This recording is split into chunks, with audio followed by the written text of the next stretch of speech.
Fair Stood the Wind for France by H.E. Bates. Read by Janet McTeer. The Alps lying below were alternately shadowy and white as starch in the blank glare of the full moon. And then in all directions, as far as it was possible to see, the high snow peaks were glistening as crests of misty water. Somewhere below, in peacetime, at Domodossola, Franklin remembered he had once waited for a train for England. He held the intercom to his mouth, dry now after all the hours of flying across France, across the Alps and into Italy, and called his crew. "All set for France?" he said. "Any complaints?" "Home is where I long to be," the rear gunner said. "before I bust with boredom. What year is it?" "We're Hannibal crossing the Alps," Sandy said. "The year is 218 BC. "Well, it could be," Godwin said. "It's all right for Connie, he just sits and plays Patience." "Patience, hell," O'Connor said. "I'm dying of excitement now." Franklin listened, his mind flat with strain to the talk of the crew. It was August of the third summer of the war. If he kept flying until October, he would have been operational with the same crew for a year. From the first trips over Bremen, where he wore his belt so tight that it was like a warm knife laid curved and sharp over the sour cushion of his stomach, to the immensely long trips over the dull terrain of France and into Italy, he learned very quickly the habit of flying relaxed and of foreshortening the focus of his mind. He never looked beyond the next moment. He learned never to anticipate the flak, the searchlights, the exciting terror of the target, the long journey home. In this way, the hell had been broken up into endurable fragments. Now he had begun to be cautiously aware of being tired. He was aware, too, that below him the Alps were receding, were already broken at the northern edges by the darker shadows of lower mountains below the snowline. He began to think of the crew again. He took very seriously the business of flying 4 other people over long, hostile distances. In a year, his affection for the 4 men had stiffened rather than grown. All 4 were sergeants. None of them ever called him Sir now, and he never thought of any differences between himself and them. In flying jackets, the distinctions of the ground disappeared. To feel their unified confidence in him growing and opening wide was a great thing. It had given him something higher than fear. The mountains of the distance had now become the mountains, huge and dark blue and wrinkled, of the country immediately below.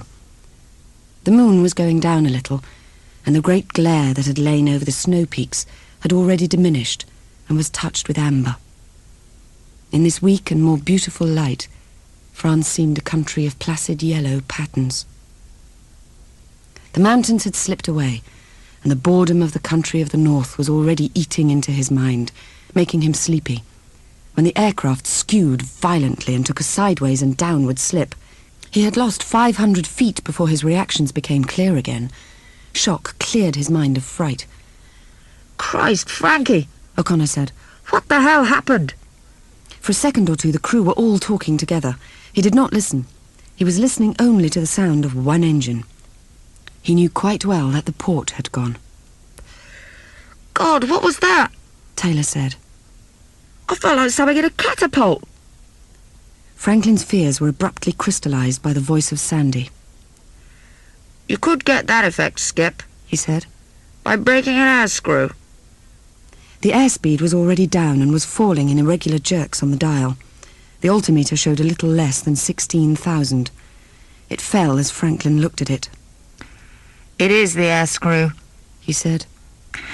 "Well, for Christ's sake," O'Connor said. "Just like that." "Just like that," he said. "And we won't make it. I'm going to land. Roughly where are we, Sandy?"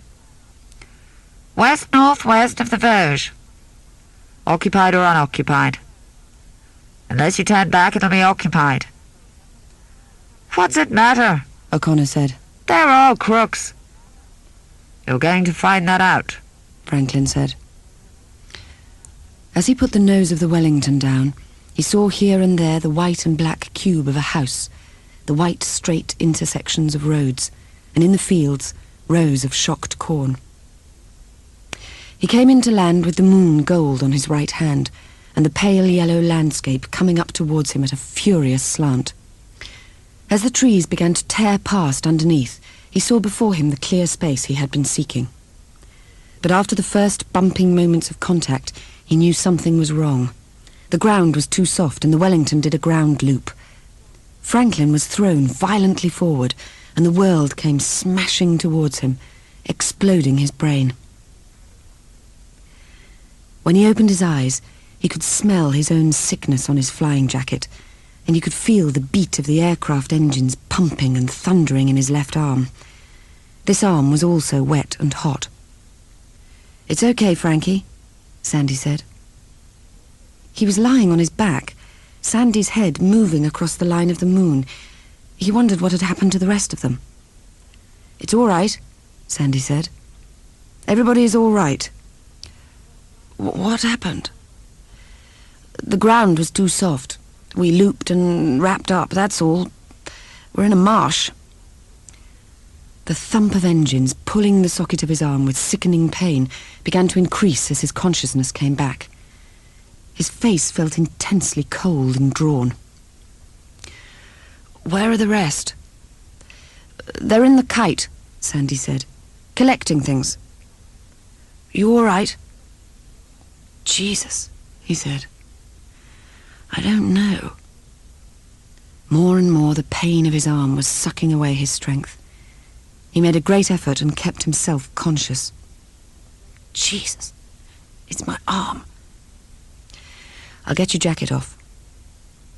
Sandy zipped the Owen jacket open, and in a moment, as his left arm became free, Franklin saw the spurt of his own blood spewed upward from the vein, vicious and thick. "For Christ's sake," Sandy said, "I've got to get a tourniquet on." He felt the pressure of Sandy's thumb on the arm, and slipping away down a slope of cold darkness, heard him call O'Connor. In the next vague moments, all he knew was the grip of the tourniquet cutting through his flesh, and soon it was as if he had no arm below the elbow. "It's okay, Frankie," O'Connor said. "It's stopped." Too weak to lift his head, he lay back and shut his eyes, and instantly the danger of the moment struck him with terrifying force. "Sandy," he said, "we must get moving." "Can you move?" "Well, I think if you could get me up, I could." "What's happening about the kite?" "Taylor and Goody are busting the inside up, trying to get the parachutes hidden." "How long have we been here?" "About half an hour." "But Jesus," he said, "any moment now we'll all be done for. Get me up." "I'll hold the arm," O'Connor said. He stood up between them and knew at once that if they let him go, he would fall down. His body was empty of the elementary means of strength. "Just hold me," he said. "Have a little rum," Sandy said. "It might help." He took a lot of rum. He drank it quickly, spilling it, feeling it beating sweetly against the sickness in his throat. He was very anxious. With enormous effort, he forced himself to feel better. He stood with his legs wide apart, hard on the ground, his teeth set. He had to go forward now, he thought, whatever happened. Godwin and Taylor came, carrying rations, maps, gear from the aircraft. Now he could hear the petrol slopping onto the ground and smell it in the air. "All right," he said. "We can walk till just before sunrise, then we'll lay up for the day. We'll try to walk roughly west, straight into the moon. Everybody okay?" "Okay," they said. Sandy and Godwin and Taylor began to walk across the flat, marshy ground. Franklin took his last look at the Wellington, the big curved tail up against the light sky. It seemed to him, if there must be a choice between firing it and escape, that escape was the better thing. He turned to walk away and found his legs bloodless and hollow. His movements were those of a man coming out of a sickbed, and they made him feel foolish and angry. All the time he could see the 3 sergeants about 100 yards ahead, their flying jackets brown in the light of the moon. "We've got to keep them in sight," he said. "The sod of it is that I can't feel my feet." "You've lost a lot of blood," O'Connor said. "Now, take it steady." He went across the marsh in painful stops and starts, leaning slightly on O'Connor. They walked for 20 minutes before they crossed a farm track, and the ground began to rise. Now there was rough grass, grown thick and coarse and burnt dry by summer. Franklin could hear their flying boots swishing through it as they climbed the hill. The effort of the climb overstimulated his heart. He could feel it knocking with immense bumps against his chest, and these bumps began to reverberate in his head, and then, more painfully, in his arm. By deliberate concentration, staring at the enormous butter-coloured moon, he forced himself upward in a series of stupefied efforts to the top. The 3 sergeants were waiting. "There's a big dip of country," Sandy said. "A valley." "Yes?" Franklin tried to go on speaking, but he could not. "Sit down," Sandy said. "You've been going strong. Sit down." He was silent, gathering his strength. It was like being drunk. The faculties dimmed and receded and surged back, and in a desperate moment he fought to hold them. He felt the sergeant silently waiting while he stood helpless on the hilltop, trying to get his speech and strength again. They came painfully back at last. "We've got to get further on. I can rest there, get ahead again, and see if you can't find a place to hide in.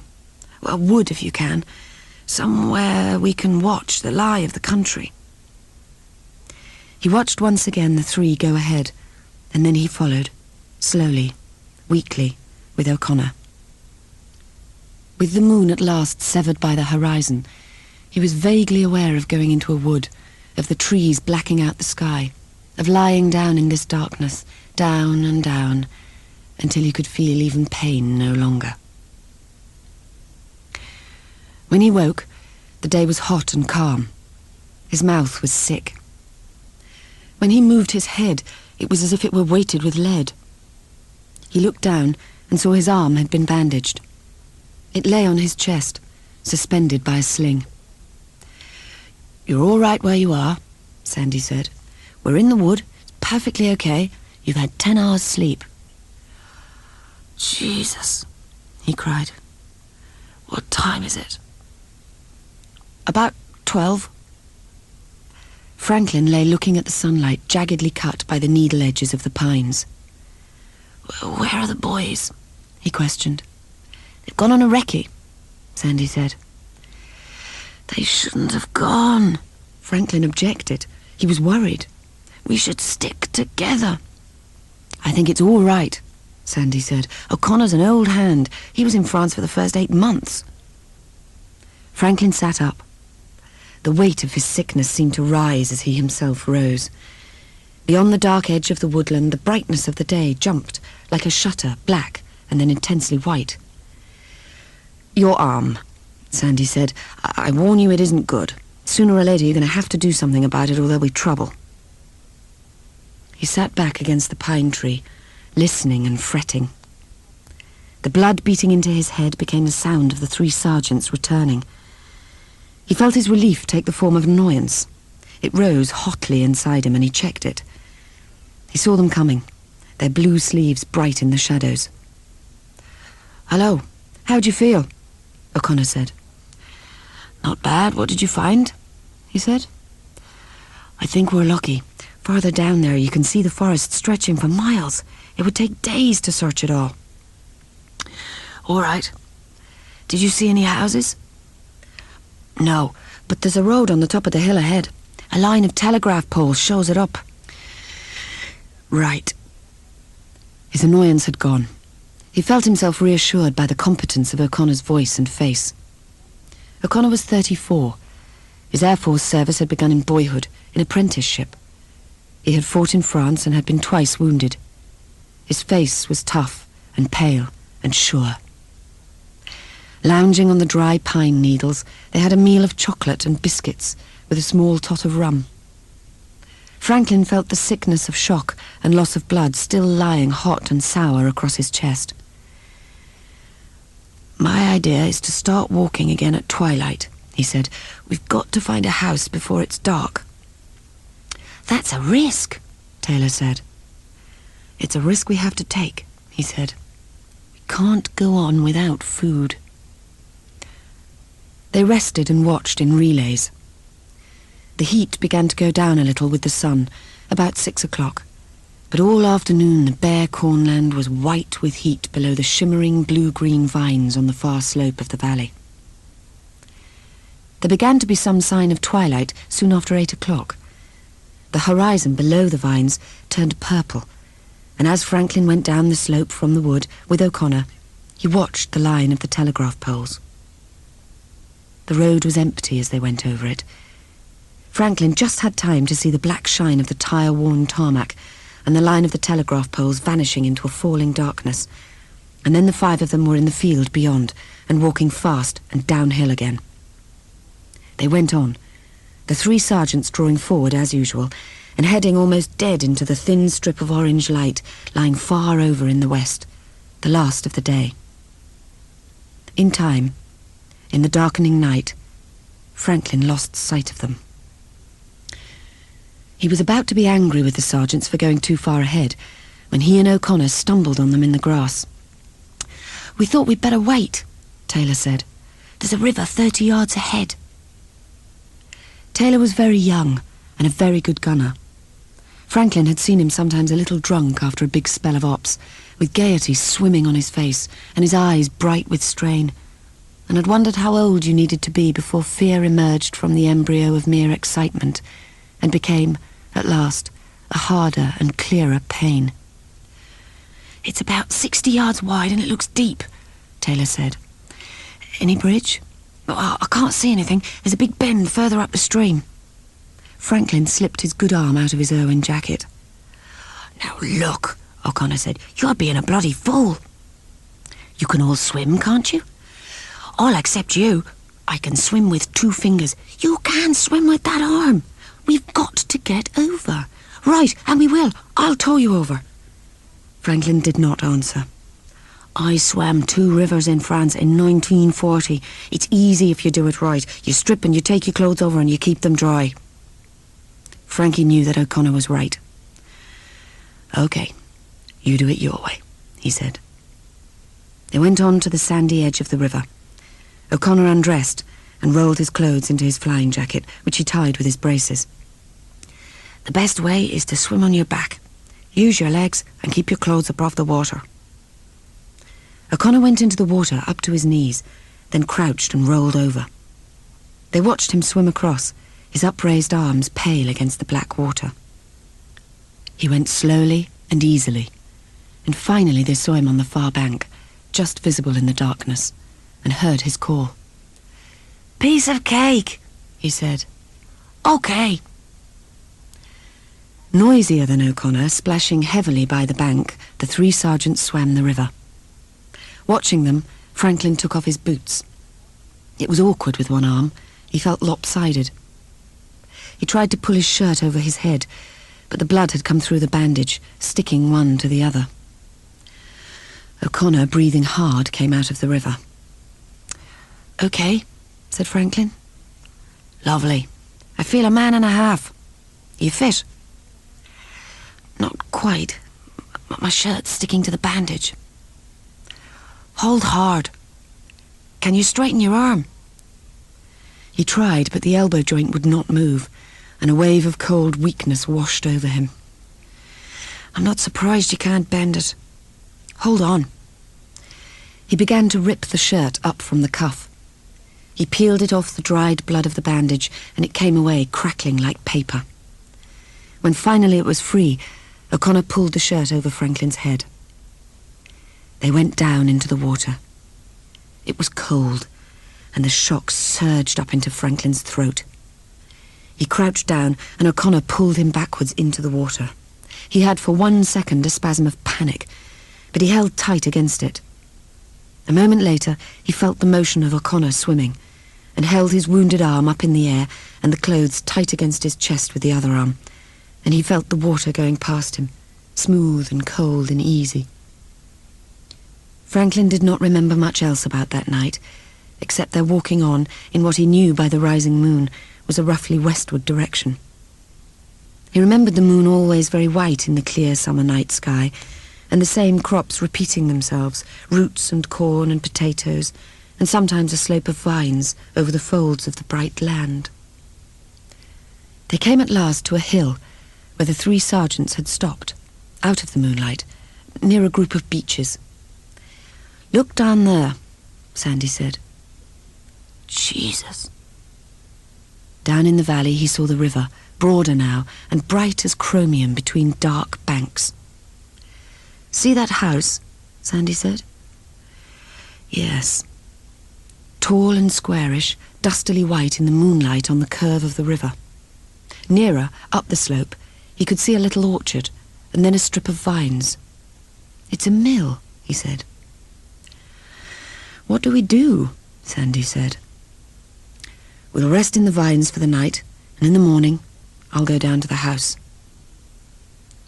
It must have been about 6 in the morning when Franklin saw a black flutter of hens on the grass about the fruit trees, and then the white apron of a girl. He could see quite clearly the black of her hair and the wide motion of her brown arm as she threw from a brown bowl the food of the hens. He went boldly out of the vines and down the path through the fruit trees. The girl saw Franklin coming and did not move.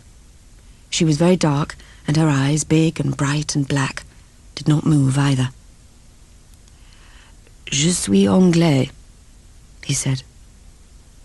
She did not speak, and he was struck in an extraordinary way by her silence and her motionlessness. There was nothing passive about them. They were strong and definite, and he knew that she was not afraid. "Can you help, please?" he said. "Only you?" she said. "No, there are 5 of us, in the vines." He waved his hand towards the hill. "I wondered why the dog cried in the night." She said it quite calmly, as if she had always expected it. She did not even look up to the hill. She kept her eyes levelly fixed at him. "You'd better call them down," she said. "Is it all right?" "Yes, it's all right." He turned and waved, and in a moment saw the 4 sergeants coming down from the terraces. "Is this occupied territory?" he said to the girl. "It is." "Bonjour," O'Connor said. The girl smiled. O'Connor grinned, and Franklin saw the 4 of them as a stranger might see them, tired-eyed and unshaven, and he said, "It's all right. It's okay." "You'd better come in," the girl said. Franklin began to walk ahead with her down towards the mill. The path widened and went past the big stone mill on the right side of the house. He could see it going on and opening out still further into a stone jetty, the river calm and low beyond. As the girl went over the threshold, he saw her legs bare and brown in the sun. They were slim and strong, and her neck had the same beautiful brownness below the short black hair. The 5 of them followed her into the kitchen. It was very big. Copper utensils shone on the whitewashed wall, and he saw, at a long central wooden table, an old woman in black cutting a stick of bread. Mon Dieu, she said. She stood up. "Where is father?" said the girl. "Mon Dieu, English? Upstairs." "Fetch him down." As the old woman went out of the room, excitedly, the girl turned to Franklin. "You'd better take off your flying jackets and give them to me."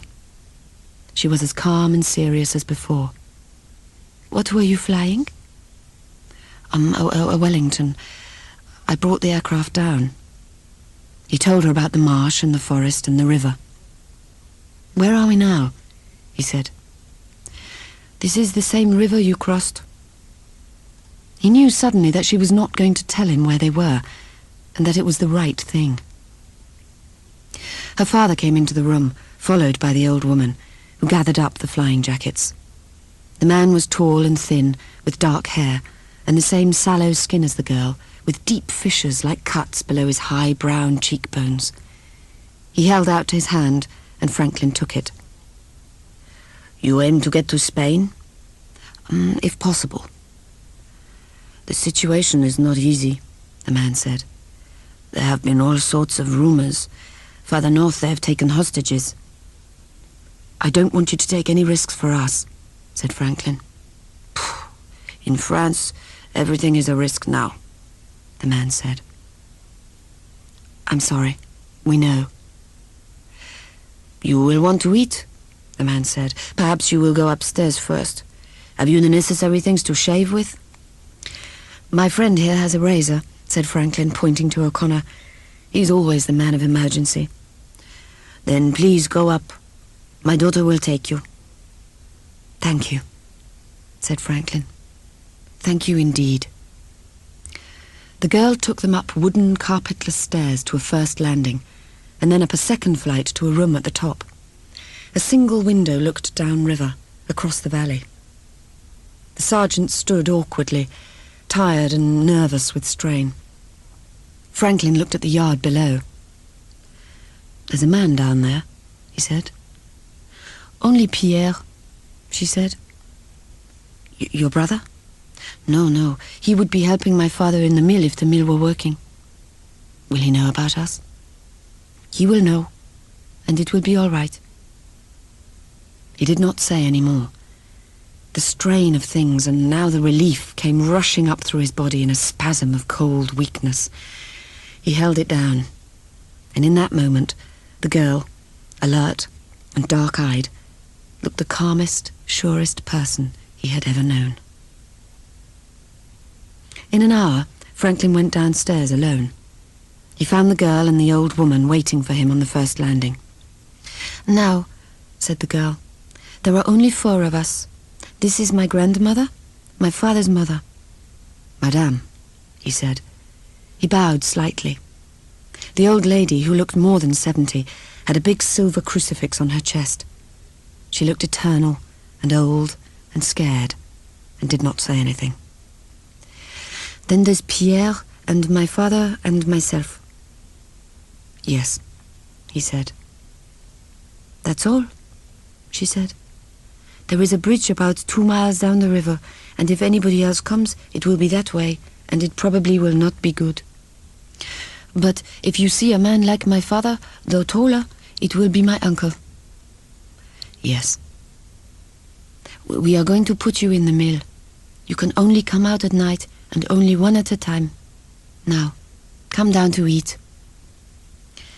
They ate a breakfast of boiled eggs and cheese and bread and apples, and drank cold, thick milk, and then the girl led them across the sun-whitened yard to the mill. Inside, they climbed wooden stairs, and Franklin could smell the dry dust of corn. The girl led them across the first floor and up a shorter flight of stairs into a smaller room beyond. "If you stay here, it will be all right," she said. She stood alert and assured and upright among the 5 men. Franklin looked at the wide, clear forehead under the black hair and the smooth skin, and wondered how old she was. "We shall bring your food up here," she said, "and you will need other clothes when you leave." Now she looked straight at Franklin. "I think we should look at your arm." "Yes," he said. He knew by the pain it was no use being silly. The arm might, if it got worse, complicate the whole business of escape. "Do the others understand," she said, "about remaining here?" "I will make it clear," he said. He told the 4 sergeants what the girl had said. "You know what to do if anything happens. O'Connor is in charge." The girl went out and Franklin followed her. She went through the kitchen, calling to the old woman, and into the living room beyond. There was a heavy mahogany table in the center of the room. She began to take off Franklin's flying jacket. Immediately he felt the pain swing up from his arm into his forehead, beating at his eyes. She seemed to know at once how he felt, and said, "You had better sit down." And as he sat down, the old woman came in with a basin of hot water and a towel. "Now." She unknotted the bandage and began to unroll it. Blood had soaked through in a huge brown patch, darker as the successive folds of the bandage came off. He felt the bandage sticking and pulling, deep and raw and harsh at the live tissue of the wound below. He saw the blood clotted in a black lump in the centre of the bandage. The wound looked 6 inches long. The girl was still. "I'm afraid if I take the bandage off it will bleed again and I won't be able to stop it." "It'll be all right." The girl did not answer. He knew that it was not all right. The arm was bad. "It must be stitched. We must take you to a doctor." She said it quite fearlessly, and he knew at once how dangerous it might be. "That means great risk for you." "The whole thing is a risk," she said simply. She looked at him with shining black eyes, in which there was a sort of startled determination, but no sort of fear at all. "There is a doctor in the town. If the arm is not treated, it will mean hospital. You will have to give yourself up." "Then we'd better go into town. Will it be difficult?" "I don't think so. Once we have the chicken." "The chicken?" She smiled. "With a chicken, you can do most things. With 2 chickens, you can do anything." The smile remained on her face, luminous and beautifully clear and fearless, while she finished rebandaging his arm. Then she said, quite simply, "There is no need for you to be afraid." "Afraid?" "Oh, yes. You have been afraid all morning, but there is no need to be." "Afraid? Why should I be?" "You have been afraid of someone coming. You have been afraid for the others and of us. And just now, you were afraid for us." For a moment he did not answer. What she said was true. "It is natural I should be worried. It is my responsibility." "You know what Grand-mère says? Go to sleep and trust in God. Now, go and get some sleep." "All right. Thank you." "What is your name?" "Francois. What is yours?" "John. Well, they call me Frankie." "To make it difficult?" No. My name is John Franklin. My mother calls me John, but everyone else calls me Frankie. It's a diminutive. Do you understand?" "No." "Well, it's a diminutive of my father's name." "What was your father's name?" "He was called Henry, but it has nothing to do with it." "Well, you said it had." She looked bewildered. And in that moment, as she stood there, puzzled, he had the first full picture of her, young and fearless in her devotion to the dangerous moment, now troubled by the simple contradiction of his name. As he looked at her, she still trying to work out the small, stupid problem of what he was called, he felt her wonderful coolness break down and the warmth of her simplicity take its place. And he knew that he had been afraid of her, of that immense assurance, so clear and unequivocal and young. And now, as he saw her troubled by the confusion of his name, he was no longer afraid. For the first time, he felt nearer to her and could talk to her like an ordinary girl. "It would be simpler if you called me John," he said. "John is better."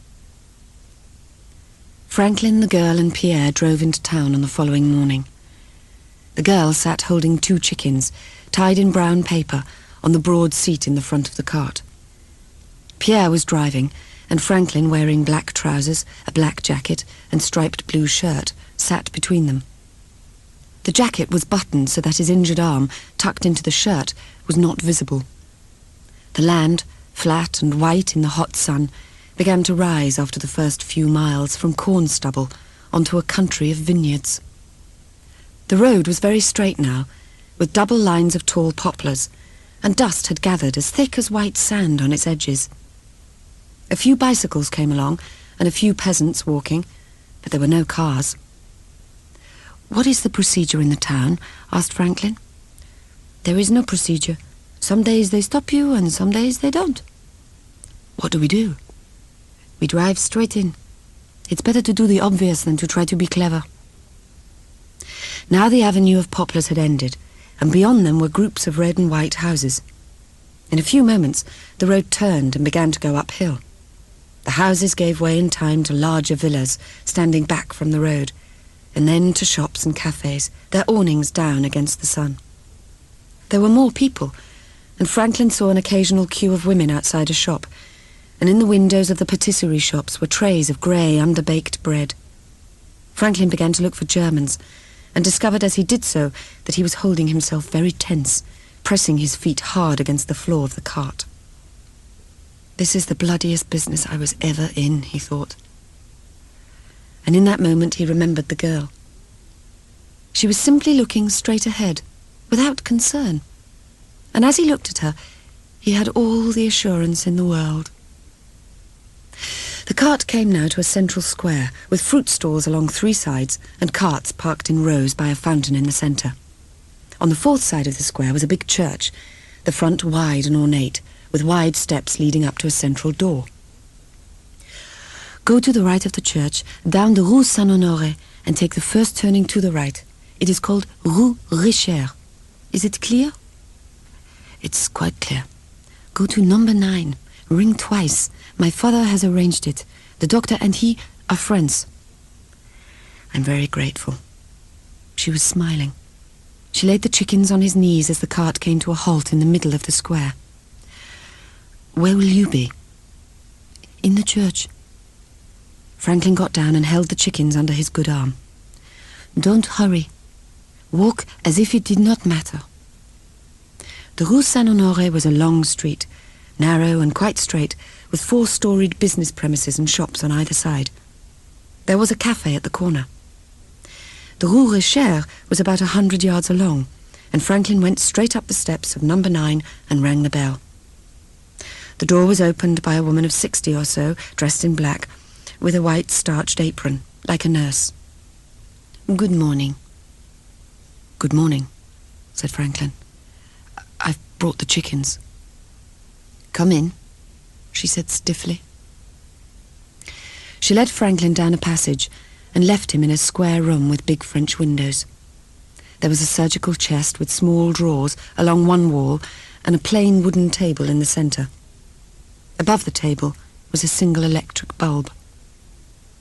The doctor came in almost at once, a tall man with a short black-red beard. "It's all right," he said to Franklin. "Take your coat off."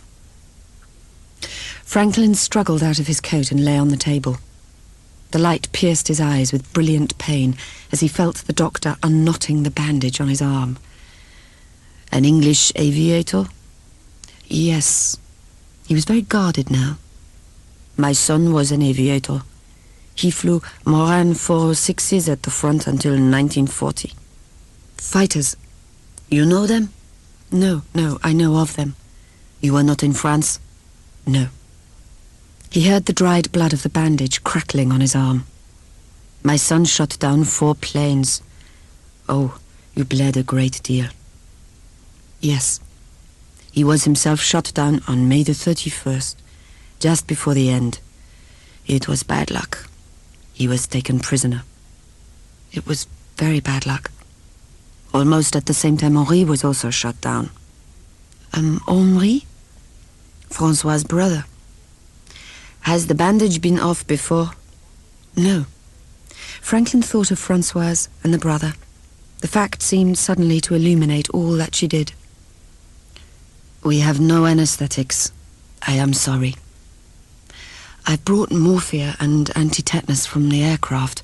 Please, have them. They're in the pocket of my coat."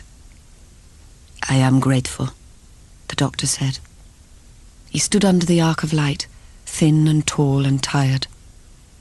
"I am grateful and humiliated. A country that has no anesthetics leaves one humiliated."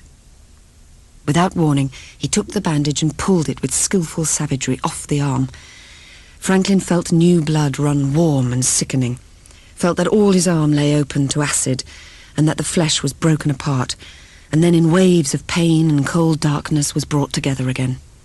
It was held with a new pain, metallic and tight and unrelenting. He heard the doctor at a distance through the pain. "The best I can do is put on clips.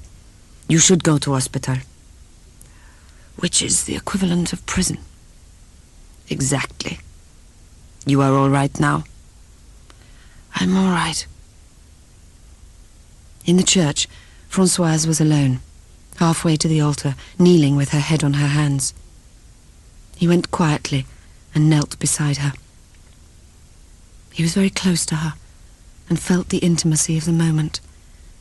When she spoke, her voice was so low that he could hardly catch the words. "I have been praying for you. Do you belong to the church?" "To the Church of England." "It is a very proper thing to have faith." "Very proper."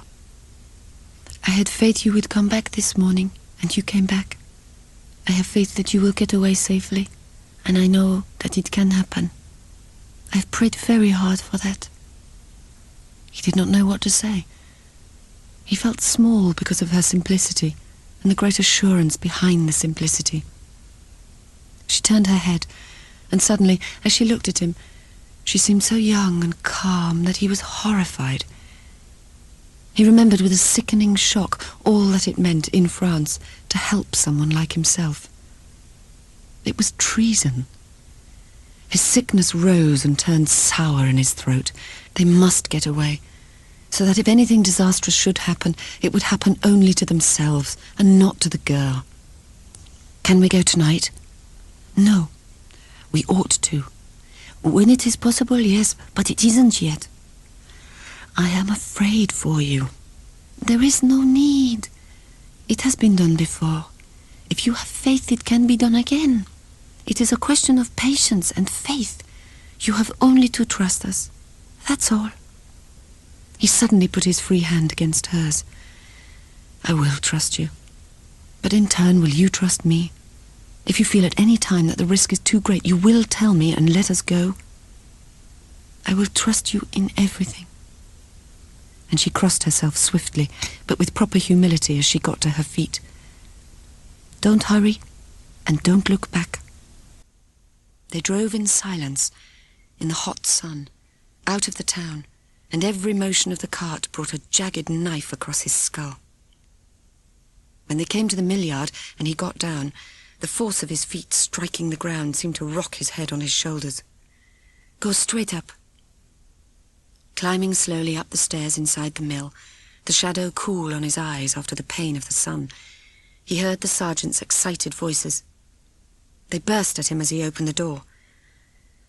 "God, Frankie, thank Christ you're back. We were scared to hell about you." "What happened?" He stood swaying slightly, looking at the scared faces of the 4 sergeants. "The Jerrys were here," O'Connor said. "The Jerrys were here. An hour after you'd gone, there was a Jerry walking up to the grapevines with the girl's father.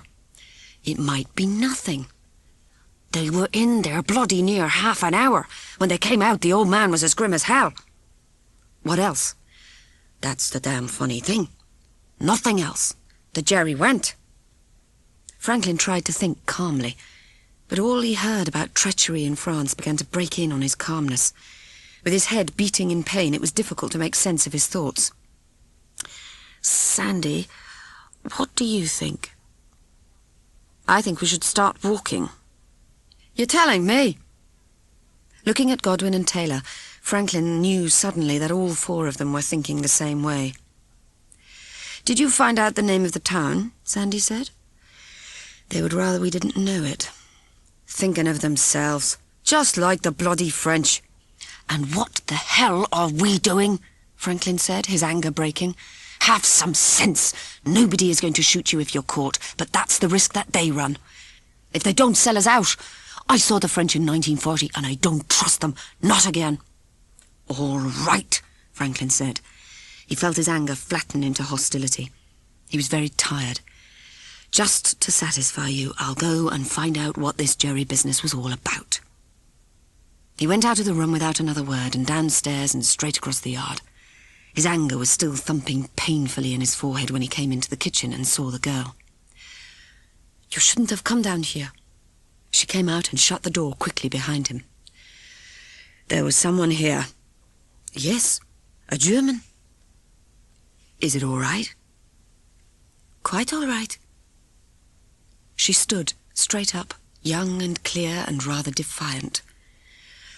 "We wondered..." Before Franklin could finish speaking, the girl's father came into the room. "Something is the matter?" "The German." "He was here to assess the grape crop, that's all. You have no need to worry." "I'm not worried, but the German was disconcerting to the others." "Oh, naturally." "Have you any idea when we might go? We're very anxious. We do not underestimate the risk for you." "There is no risk, except the risk brought about by impatience. You must have papers. They must be prepared. It takes time." "I understand. Please, forgive my impatience." He noticed that the girl had drawn away from them. It struck him that she was remembering his promise to trust her. "How is your arm?" Much better. The doctor talked about your son. I understand how you feel." "Thank you." The father looked quickly at the floor and then raised his face again, and his eyes were wet with tears. And Franklin knew that for him, no matter what the rest might feel, there would be no more doubt. All that afternoon, Franklin lay upstairs in the mill, on the bare floor, in a daze, more stupor than sleep, from which he would emerge to see one of the sergeants at the window. The rest were lying on the floor, and not another word had been spoken about their leaving. He could still detect the slight hostility of the 4 men, but it did not trouble him now. All that worried him was the face of the girl as he had last seen it. Hostile, too, he thought, but troubled, as if he had hurt her very much by seeming to take away the trust he had put in her. When he woke again, it was dark, and he sat up with a start. Somebody had covered him with a blanket, and the sweat and heat of his body was like steam. "Everybody here?" "It's okay," said Sandy. "We're taking it in turns for a breath of air. Taylor's down now." "Anything happen?" "Not a thing. You want to go down?" "Yes, I'll go now." He got to his feet and stood for a moment, rocking slightly, glad of the darkness because of his weakness. He wiped the sleep film off his face with his good hand and went down the stairway. He felt sick with head and temper and the discomfort of moving, and he came down into the clear night with great relief.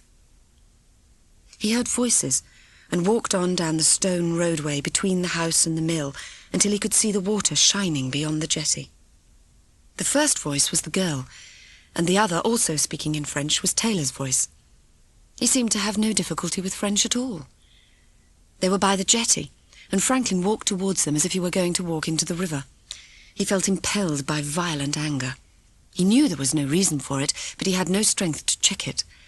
It seemed to spew up from the inside of him, as if he were being emotionally sick. "Hello, sir," Taylor said. The official politeness seemed strained and suspicious. "I was just talking to Francois." "I didn't know you spoke French. You didn't say you could." I knew you did. I felt it didn't matter." "It may matter." His voice was hard and stiff. He felt that he hated Taylor. He did not know why, but knew only that he was behaving strangely and, by all his normal standards, badly. "You'd better get back." It was like giving an order. He saw the boy, very tall, move in the darkness away from the motionless figure of the girl. He hated himself more and more, and yet there was nothing he could do. "All right," Taylor said. As he moved away, he looked back at the girl. "Bonsoir."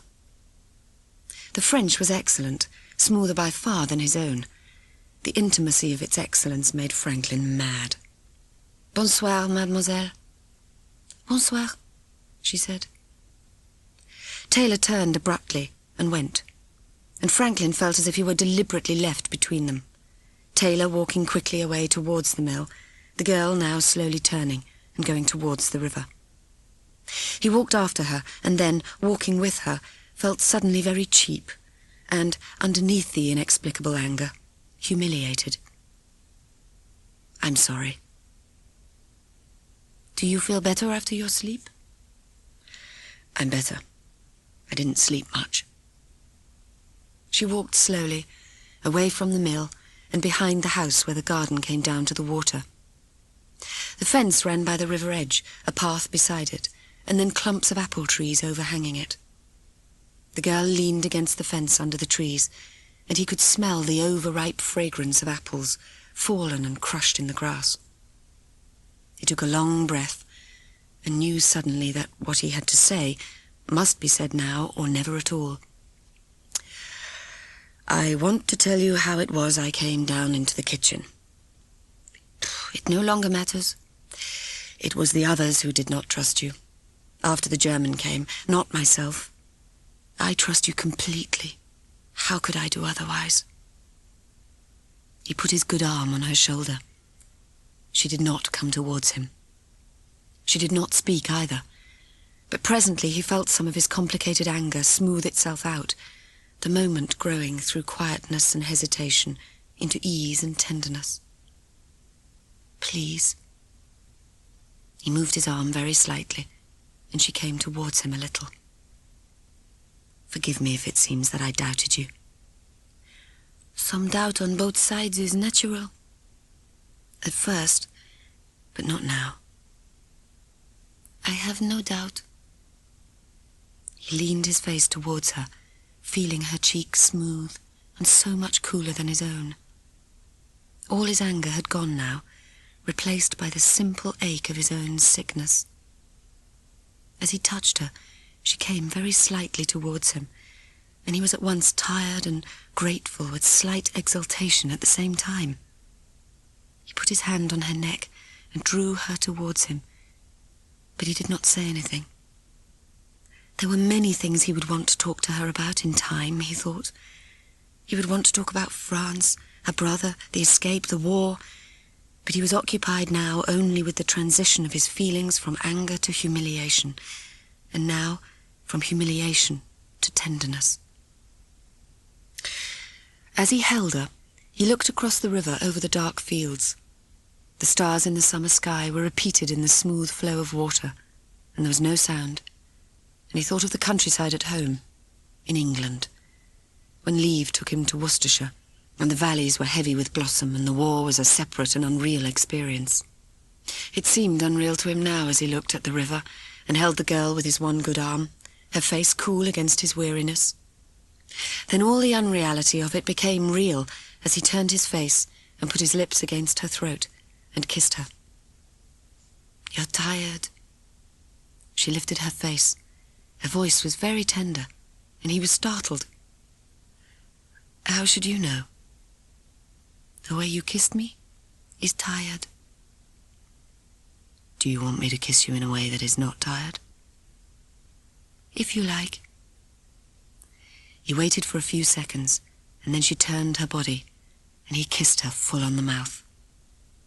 Her lips were warm and soft, and he felt all the former intimacy of the day in the way she let the kiss go on, unprotesting and seriously tender. She broke away when she was breathless, and he laughed slightly and said, "I'm not very good with one arm." But she was very serious and did not even smile in the darkness. "Listen, your arm. You want to go, don't you, from here?" "I must go." Now he was sure that he did not want to go. "Whether you go or not depends on your arm. You have to take great care." "You want me to go now?" "No." She put her face against his shoulder. "No.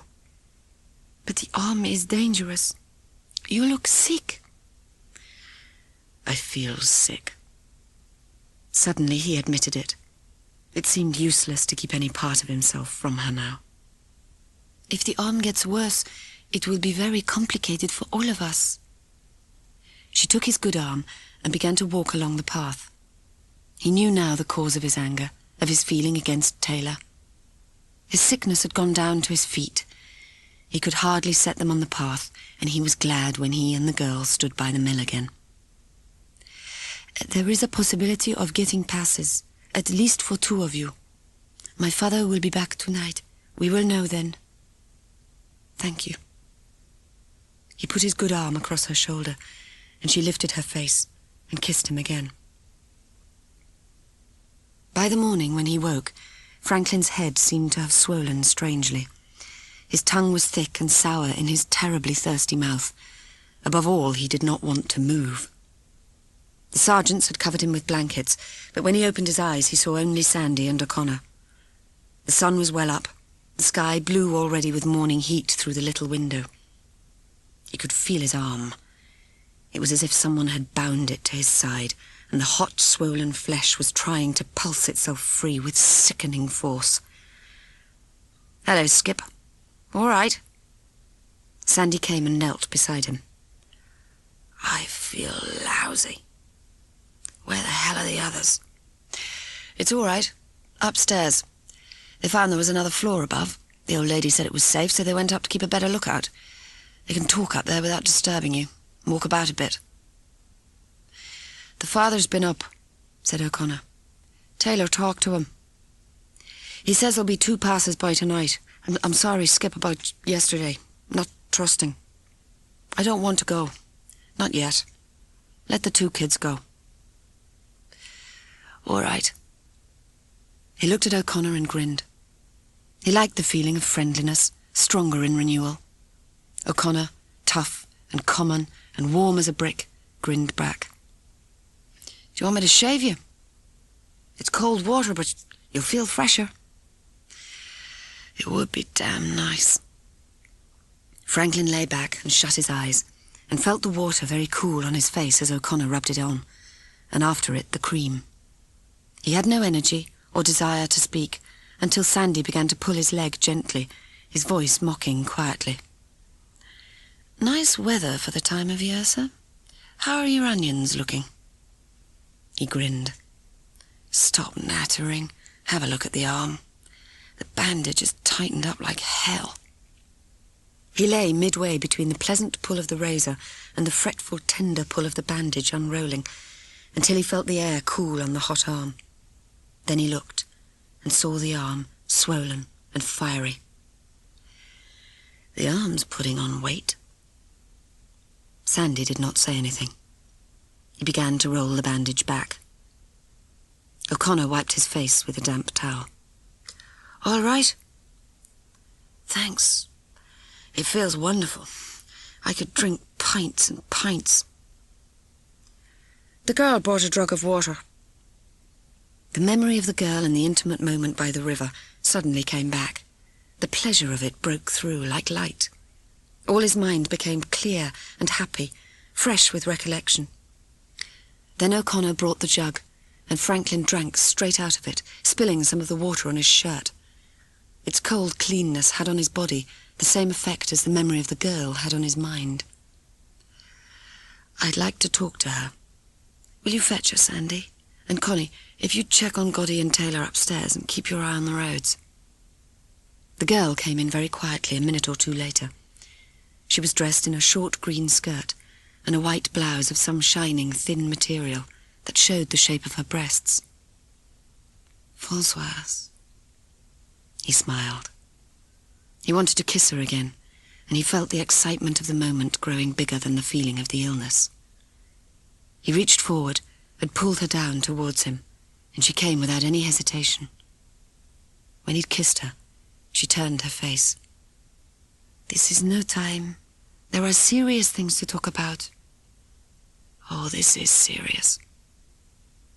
He saw the light of pain and wonder jump sharply into her face, and he thought, "Oh, God, I mean it. I do mean it, and she isn't sure. It is serious. Jesus, it is serious." "Please," he said, "please." He looked at her steadily, and she looked back, calm and clear, the black eyes so seriously tender again that he knew there was no need to speak any more. It was she who was rational again at last. "It will be possible for 2 to go tonight. Pierre will take them the first part of the way. The papers are for Jean Joubert and Michel Lebrun. They are going to Marseille, to hospital. It's very simple. The papers say they are deaf and dumb. In that way there are no questions." He nodded. "The 2 young ones will go tonight. They've always been friends together.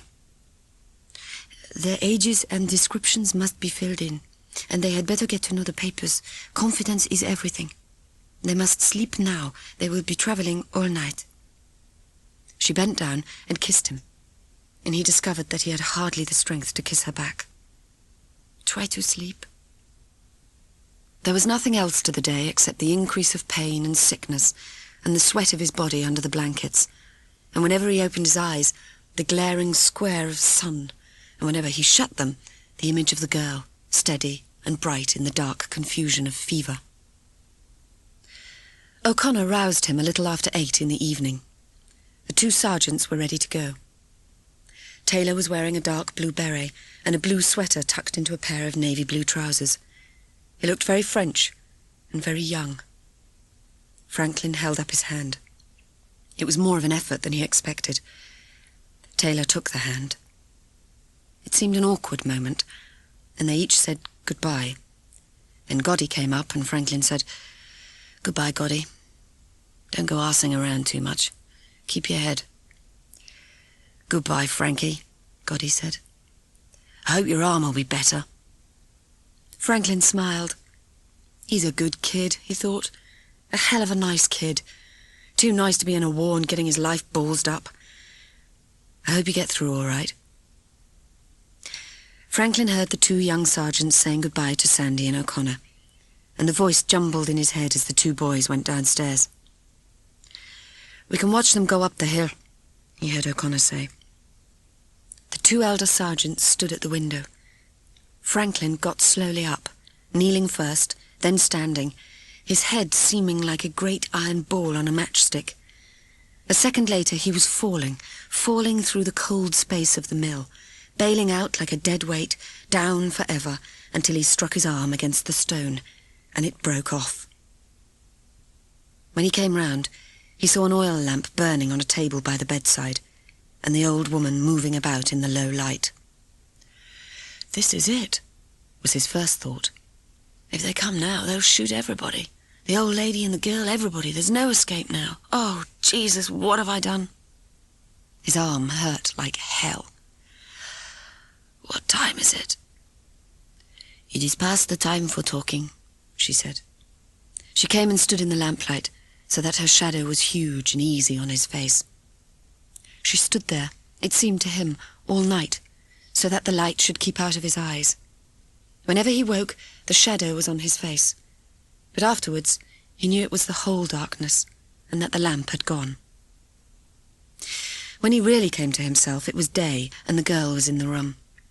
He could tell by the blue of the sky through the windows that it was very hot and far into the day. She looked very tired. "What time is it?" "This is the 3rd day." There was no reasoning it out. He lay flat and without strength. "The doctor is coming tonight." "Isn't it very dangerous? Why is he coming?" "There is nothing for it. The arm doesn't get any better." He felt small and frightened and confused. "There is no need for you to worry. The doctor often comes for the fishing. No one suspects a fisherman."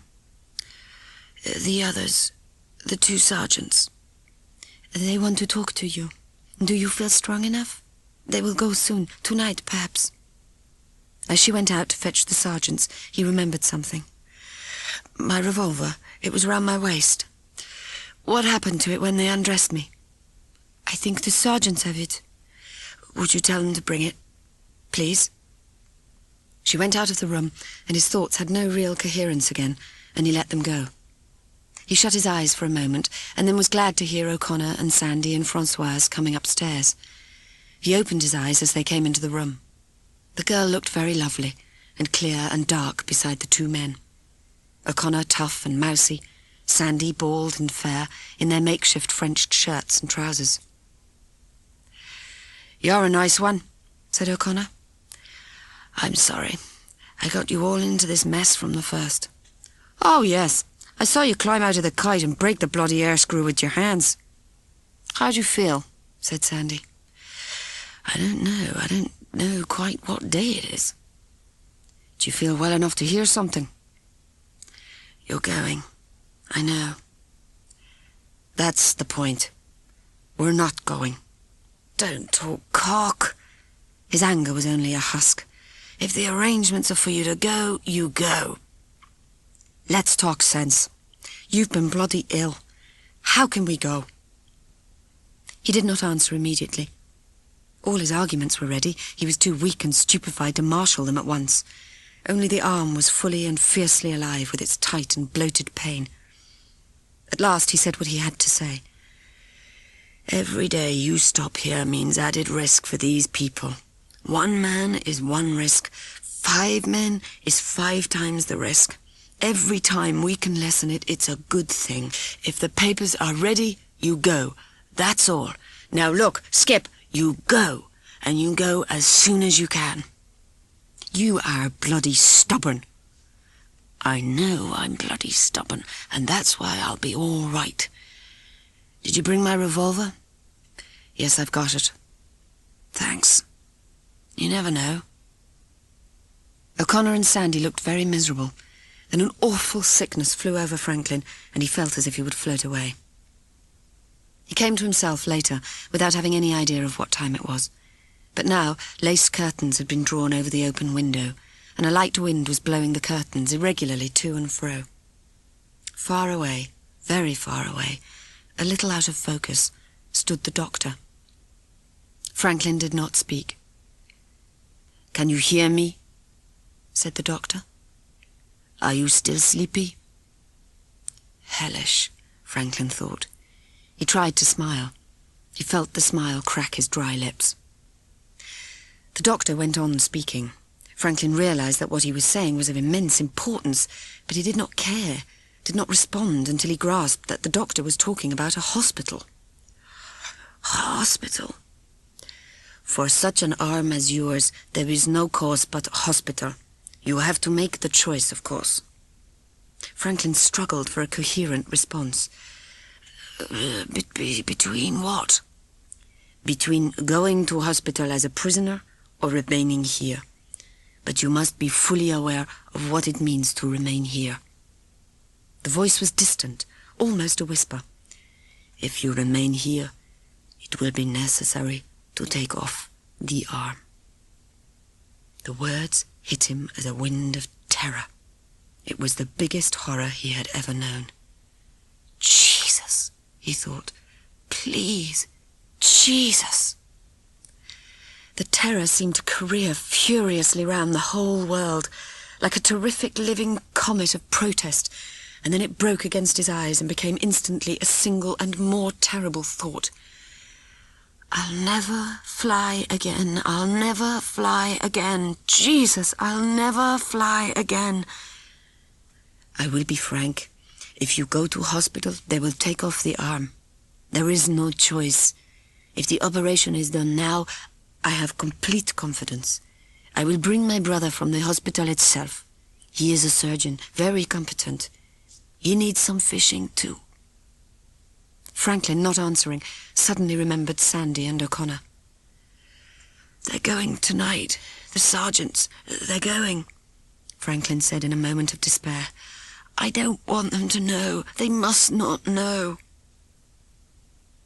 After she had watched the 2 English sergeants disappear down the track that wound along the ridge above the vineyard, the girl took a few paces down the slope towards the house, and then suddenly lay in the rough grass, face downwards, her mouth open, panting. She could feel her heart pounding against the warm earth, and the echo of it beating back against her chest. And all the time, as she lay there, thinking of what was going to happen in the house below, she told herself that she was not afraid. She lay there for about 20 minutes, feeling the breath of the hot earth.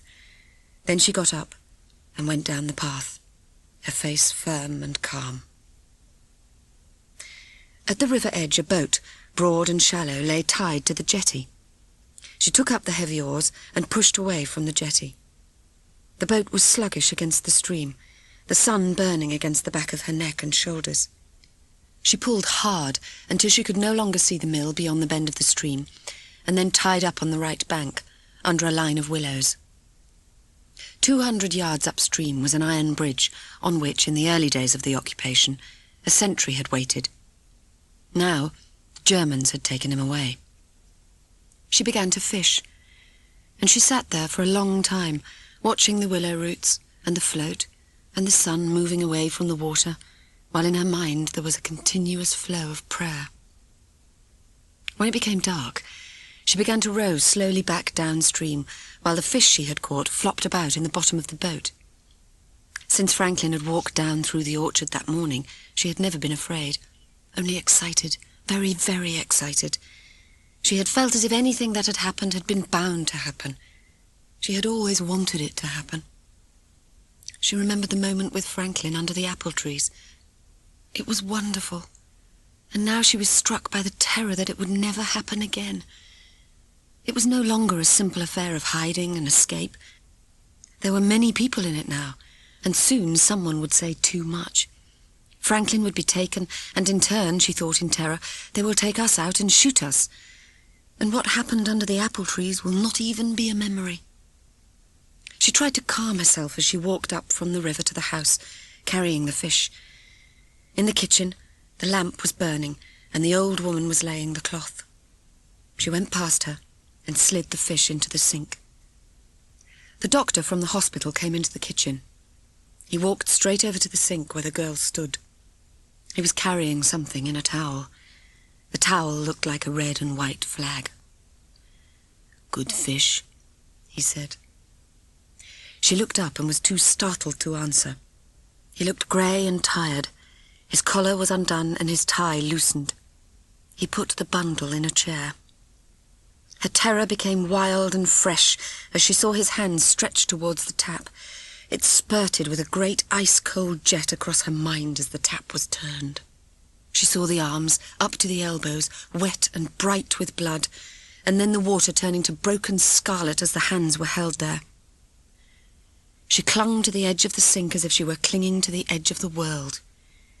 There was no sound except the sound of running water, and nothing to be seen now except the blood of the fish and the blood of Franklin, mingling and swirling away in the sink together. Franklin, lying flat on his back, so stiff that it seemed he might be strapped down, could see the window and the old woman, black and white and immobile against the blue summer sky. To be aware, to be alive, seemed miraculous.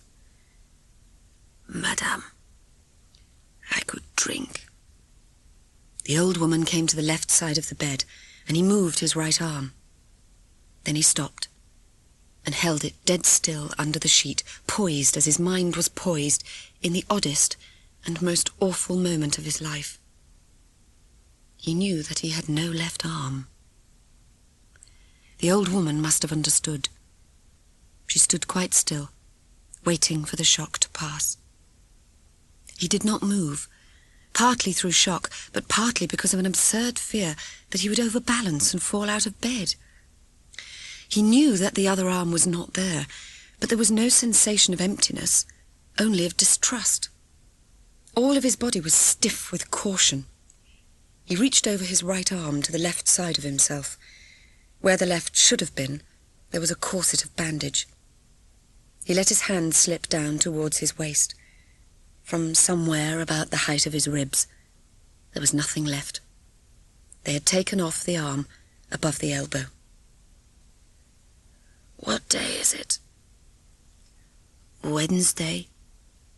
It was Monday when they operated. There is wine and water.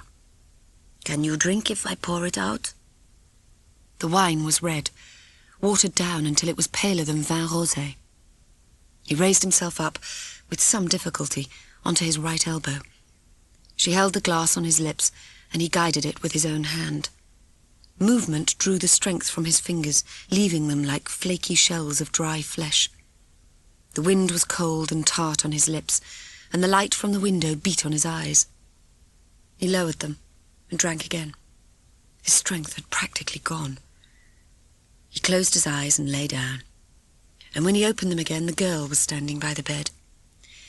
He felt with his whole body the bright and serious calmness of her face, its youth and lovely brilliance. She smiled and bent down, putting her warm, sunburned face against his. With his hand on her neck, he kissed her. In the obsession of the moment, it was only dimly, and only with small bitterness, that he remembered he would never embrace her again with both hands. "Everything is all right?" "Everything." He smiled. "Is there anything you want?" "No. Nothing at all." No, there was nothing he wanted, except this, the moment of being fully aware in her arms, the secure, beautiful relief of living. She smiled again and pressed her face against him. Lying there, touching her, feeling the good warm flesh, so tender and smooth, living with sun, he felt new life flow into him. He felt there was nothing he could not do if he wanted to do it enough. Franklin lay there for several days before he realized that August had gone. The constant sunlight had made him think that summer was eternal. On the 4th day after the operation, the doctor came. His hands were cool on the hot stump of his arm, and he talked of fishing. From him, Franklin learnt that Francois took the boat upstream every evening. "She seems to be trying every pool for about 4 miles upstream," said the doctor. It struck Franklin, long used to girls who desired evenings with more excitement, that this was an odd occupation for a girl. On the 5th day, he got out of bed. He was determined to begin walking as soon as possible, but he fully expected to fall down. His feet were very cool on the bare wooden floor, and the feeling was delicious after the clammy heat of the bed. He did not fall down, but walked steadily and slowly to the foot of the bed. He counted the paces. There were 12. He took 10 more to the window and hung onto the sash. After a few moments, he walked diagonally across the room to the other window. There were 16 paces. He stood there for several moments and then took another 15 paces back to the bed. 12 plus 10 plus 16 plus 15. He felt very glad. He got back into bed feeling relief, mingled with subdued pride that he had taken his first solo. The feeling of lopsidedness worried him a little, but it was, after all, not unlike flying with one engine. He would get used to it. Someone knocked at the door. Neither the old woman nor Francois ever knocked, and he said cautiously, "Come in." It was the girl's father. He was in shirt sleeves and looked as if he had suddenly come in from the fields. His eyes were troubled. "Something is wrong?" "Yesterday there was trouble in the town. 2 Germans were shot." It means hostages, Franklin thought. "The situation is bad. They have put a curfew on the district and taken hostages. Now they are taking a census of houses." "You think they're coming here?" "We know they are coming." Any moment now, Franklin thought. "I'm ready to do whatever you want." "We shall have to move you. I'm sorry. Pierre and I will carry you." "No, I can walk." He began to get out of bed, and the last thing he remembered was a black wall swinging violently into his face. When he came round again, he was looking up at the sky. He looked forward to see the tall shape of the girl's father before him, and upward to see the blank and thick-lipped face of Pierre above his own. Together, they were carrying him across the jetty to the river. They had him on 2 planks lashed together by rope to form a stretcher. Someone had partly dressed him, putting on his trousers, and they had covered him over also with a grey blanket, on which his good arm lay bloodless in the hot sun. All his strength lay behind him, in the bedroom. They set him down on the jetty for a moment and then slid him, very gently, down to the boat below. He heard the voice of the girl. She and her father slid the planks along the seats of the boat, fixing them centrally towards the stern end.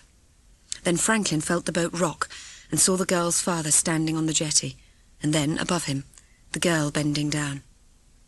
"I'm going to cover you over. It won't be for long." The tarpaulin came over him, hiding her face, the sun, and figures on the jetty. He breathed the smell of tar, warm and secure. Then he heard the silence, the gentle sound of the water, and the regular beat of oars. The girl rowed steadily, and the boat moved on at the same pace. He felt very tired and shut his eyes, feeling in the complete darkness the old throb of his arm renewing itself and beating up through the blood of his head. He was disturbed by the slowing of the boat. He felt it turning in a half-circle across the stream, drifting. "Don't move." He lay very tense and still. "What is it?" "They have put a guard back on the bridge." "Jesus," he thought. "Can he see us?" "He is about 100 yards away. He is looking at us now." He did not speak. The movement of the boat had almost spent itself. The girl talked in a whisper. "There used to be a guard here. He never did much." "Yes, but what do we do?" "We fish. Wait a moment." He felt the slight shock of the boat striking the bank, and her voice again. "It's all right now. We are under the trees." She lifted the tarpaulin off his face. The shadow of the willow was unbroken, and he looked up at her. She was tying back her hair. "Better?" "Much better." She put her hand on his forehead. "There is something to eat. I brought apples and some bread." "I would rather drink." The golden afternoon over the river was wonderfully quiet. No wind came across the water as it would do in England to beat off the sun. Even the deep shade was warm and undisturbed.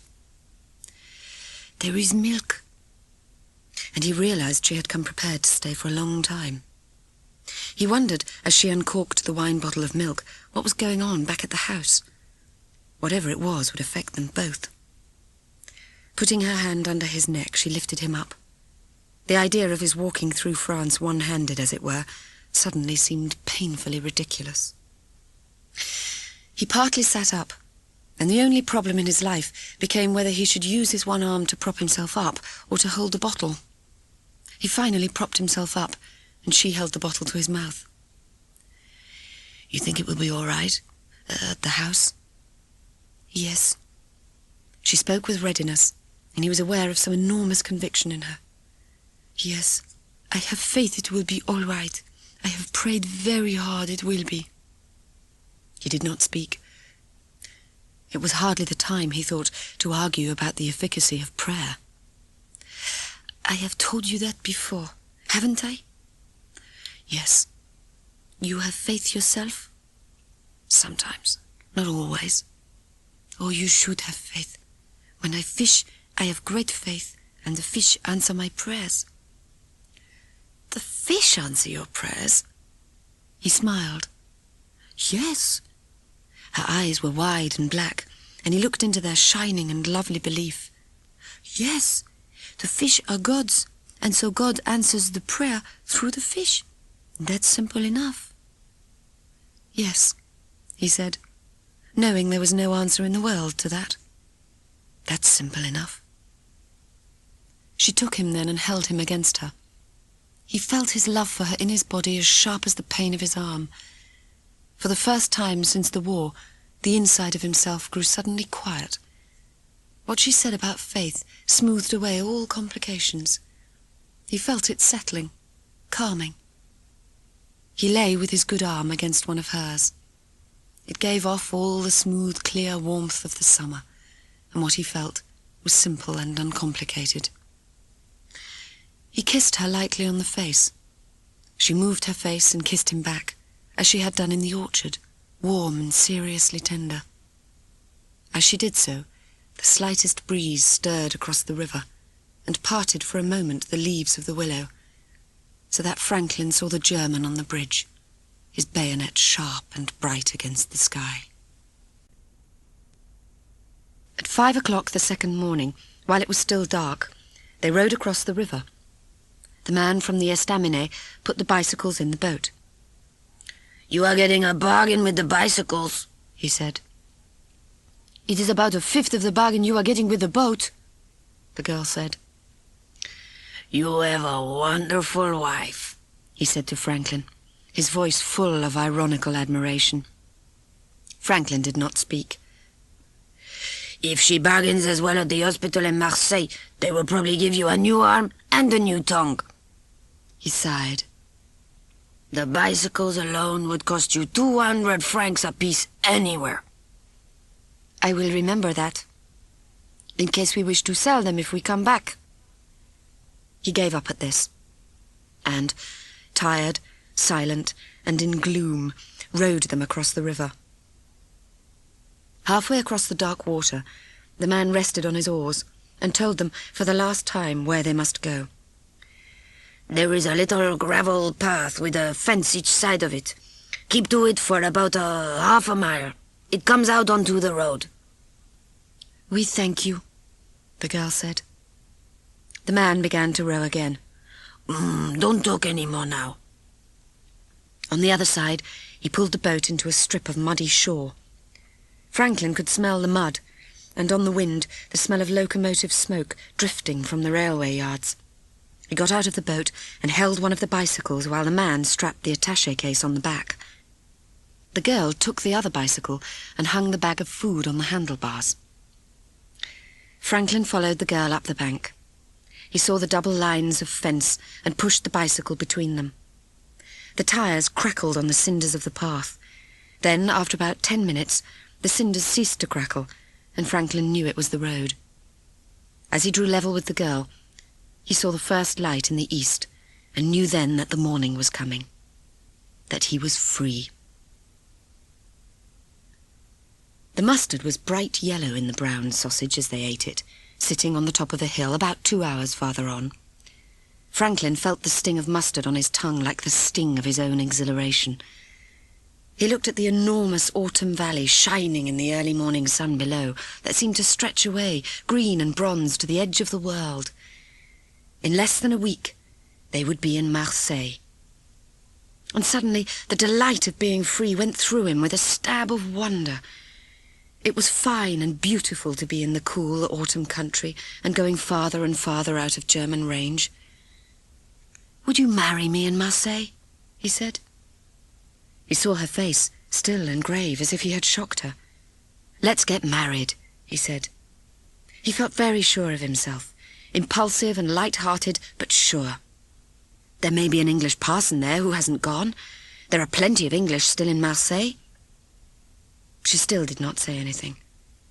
"Please, let's get married." "I don't ask it," she said. "You mean you don't want to?" "I mean, I don't ask it of you unless you want to give it more than anything in the world." "Oh, Jesus," he said. He put his face against her shoulder and felt the selfish light-heartedness of himself die away. "I do want it. Oh, Jesus, I want it so much. Believe me, please." She looked at him simply, with bright wonder. "Then it couldn't be otherwise," she said. It was November when they came down to Marseille. The weather was fine and mild, and a warm wind blew in from the sea. Pierre's sister kept a small greengrocery shop in the northwest of the city. The shop was very small, with only a single room at the back and 2 bedrooms above. Pierre's sister and her husband slept in one room, with Francois in the other. They arranged a room for Franklin in a small hotel 1 street away. It was safe, they said. He did not like the hotel. It was clean and empty and desolate.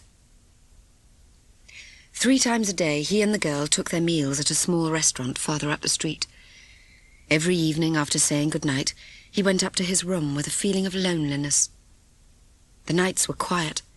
There was hardly any sound of street traffic, and in the hotel no sound but the occasional hollow echoes of feet on the stairs, and all the time, in the next bedroom, the small, irregular noise of someone using a typewriter. In the mornings, Franklin woke about 9 o'clock and took about half an hour to dress himself. He had now become very adept at knotting his tie by holding the end of it shut in a chest of drawers. He tied the laces of his shoes in a knot that held until he got to the restaurant, when the girl untied the laces and tied them again in a bow. One morning, Franklin came out of his room and at the top of the stairs met a small Frenchman of about 50. He wore a black trilby hat and a dark grey suit. He carried a thin brown walking cane over his arm. Both waited for each other to pass. Both said "Pardon," and the Frenchman made a short bow. Then, as he bowed, he saw Franklin's shoes. He bent down and began to tie up the laces into small, neat bows. Franklin did not know what to say or do. The Frenchman smiled and got up. "They are very fine shoes," he said. "It has been some time since I saw shoes like that. You will excuse me for passing a remark. They have the quality one was formerly used to." Franklin said, "Of course," and bowed. "You have lost the arm in the war?" "Yes," Franklin said. "It is a very great pity." He was gravely sympathetic. "If there is some small thing I can do for you at any time?" He smiled and made a small movement of his hand. In his eyes there was now a quality of crystalline sharpness. "I have helped many Englishmen," he said. The words were not abrupt. He spoke obliquely, as if to no one in particular. Franklin knew suddenly that it was no use pretending. It seemed altogether surprising that no one had hitherto challenged his identity. The little Frenchman took out a brown leather address book and wrote in it quickly. "If there is anything you want in Marseille, go to this address. Anything at all." He tore out the page of the address book and held it out towards Franklin, smiling. Franklin took it, looking straight down into the crystalline, polite eyes. They struck him suddenly as being quite fearless, quite irreproachable in their steady and brittle clarity. He said slowly, "There is something I wanted." "Yes?" "An English padre." The Frenchman sucked at his lower lip. "No," he said. "It is something I don't know. But at the address they will know, or they will find out for you." "Thank you," Franklin said. "Thank you very much." It began to rain in the late afternoon in short spits, whipped in by the wind from the sea, as Franklin walked down past the cathedral to find the address. The sky was low, with grey cloud, and it seemed as he walked between the old tall houses as if Marseille were closing in on him like a trap. He was within sight of the dock, walking along by the railway track, when he decided to turn back. He suddenly did not care about the address, the padre, and whoever it was who helped Englishmen. The hostility of the streets, in which the smell of rain and coal smoke and sea was alternately thick and sharp, became merged into a single heavy nausea that was something like a sickness to be home, in England, safe, away from it all. He longed bitterly to be out of France, and walked for some distance with his head down against the wind, beside a stationary line of trucks, black against the grey sky. He heard the buffers clock against each other, and the trucks began to move forward into a movement that he had not made. He knew that all he had to do was to step on a brake handle, pulling himself up the side of the truck, and get inside. He did not know at all why he should be thinking like this. This unexpectedness of the moment, of a new chance to escape suddenly opening up before him, seemed to fascinate him remorselessly. He remembered seeing the silken steel edge of the truck wheel shining below the brake handle, seeing only the two things together in the entire world. He grasped the brake handle and began to run beside the faster-moving truck. He felt his body tauten for the leap, and then, in that split second, something made him look up at the key. In that instant, with awful sickness, his mind acted, letting the brake handle go and stopping his run. The gendarme, about 100 yards down the track, stood quite still, watching him. He had a rifle slung across his back. Franklin began to walk on, across the quay, away from the train. He had the impression that if he turned back, he would begin to run, and that then the gendarme would shoot him. He walked the last 20 yards before he reached the gendarme with the stiffness of a marionette. The man moved with quiet precision, so that before Franklin was aware of it, the gap through which he could pass was closed. "One moment." The voice was abrupt, and the gendarme lifted 2 fingers in a small, correct, hostile gesture. "Your papers?" Franklin stopped. He did not say anything. He was trying very hard to think. It seemed to him quite certain that the papers, whether they were correct or not, would now make no difference. He put his hand on his chest, first one side and then the other, as if feeling for the papers, trying at the same time to think what he should do. What were you doing on the truck? The truck? You were going to get into the truck. Truck? All right, all right. The gendarme was irritated. The papers, come on. Franklin put his hand inside his jacket. His papers were there. He felt them with the tips of his fingers. Then he pulled his hand out again, empty. The gendarme was suddenly very angry. He made a violent shrug with his shoulders that brought the rifle forward. To Franklin's astonishment, the sound of shooting came rattling through the silence from far down the quay. Then, in the second before he saw the gendarme's head abruptly whip round, there began the shrill of a whistle, continuous and desperate, as if blown in panic. The gendarme put his own whistle to his own mouth. His cheeks inflated in the moment before blowing. In that moment, Franklin lifted his good arm. Not since coming down in the marsh, with the moonlight bursting onto his face, had he felt anything happen to him with such explosive violence. He hit the whistle with great force with the flattened palm of his hand, and felt the whistle hit the bone at the back of the gendarme's mouth. He saw the gendarme fall backwards in the second before he himself began running. He saw blood spurt scarlet as he leapt forward to cross the 70 yards to the building on the corner of the quay. He expected any moment to hear the sound of shooting. Yet, when it came, he felt as if it shot his own heart with surprise. Then he was round the corner, still running very fast. He was aware of nothing except a short open space between himself and another stationary line of railway trucks. He went straight under the trucks, rolling clear under the far side, seeing a warehouse, another space, another warehouse. He ran madly. Round the corner of the warehouse he saw the world open up into a new avenue of trucks, with stacks of coal, more warehouses, and, far away, the loading gear of the dockside black against the windy sky. He rolled under another line of trucks and heard the shooting again, over on his left. It seemed nearer. He went under a second line of trucks, stooping this time, his mouth eating at the air for breath. He leaned against the buffers of the truck, half hidden, while he looked before him. The firing broke out afresh, suddenly, quite near, and almost dead ahead. Without thinking, he turned to go back. "I'm in a bloody mess," he thought, "an awful bloody mess." In that moment, he saw a man running desperately towards him, down the long alley between the trucks. Saw him throw himself under the trucks, just as Franklin had done. Franklin lay on his belly. He could look up the tunnel made by the wheels and see, about 50 yards ahead, the other man lying there too. His face was pressed down against the chips between the sleepers, his arms folded over his head. He lay very still.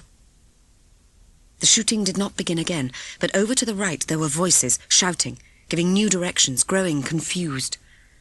Franklin pulled himself slowly along on his belly. He could smell the oil of the sleepers and the grease boxes of the truck wheels. The voices seemed to be arguing now and were farther away. Franklin pulled himself steadily along the sleepers until he was about 10 yards away. Then he called in a whisper. "All right? Are you all right?" There was no answer. The hands did not move from the head. "I think it's all right now. Did they hit you?" He pulled himself to within touching distance, and then the man rolled over and spoke with a kind of scared and exhausted anger. "The bastards," he said. "The bastards." "Who are you?" The words in English were more startling than the first firing of the shots had been. The voice hit Franklin with such pain and joy that his own was almost crying in answer. "Oh, Connor," he said, "for Christ's sake, Connie!" He was kneeling now, and the face of O'Connor, old and tired, was looking up, open-mouthed. "Skip," he said. "Skip! Oh, Jesus!" O'Connor stared at the loose sleeve of Franklin's coat, stared with his thin face white against the oil-dark sleeper in the increasing darkness. "Jesus, Skip! What have they done? What have they done?"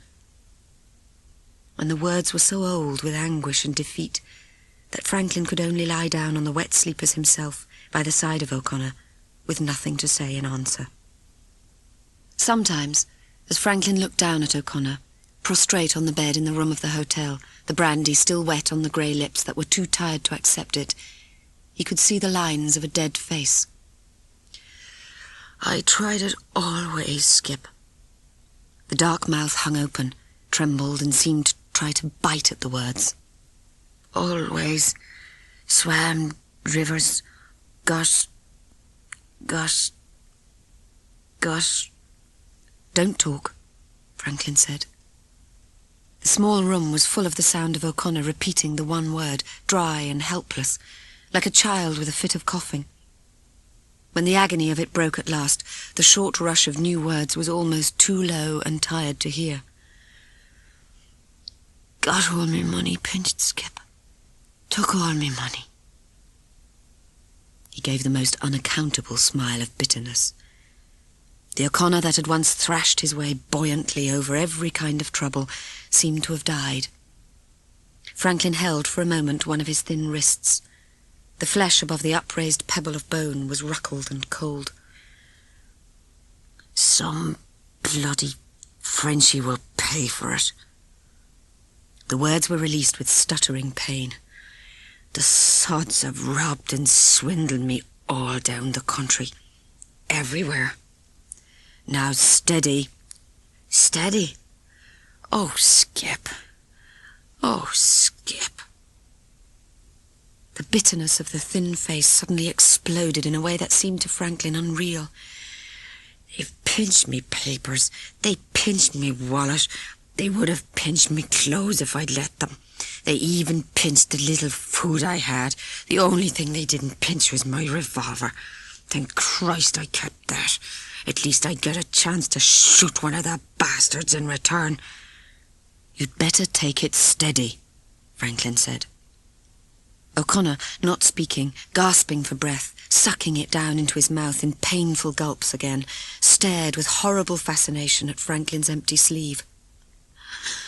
"Oh, God.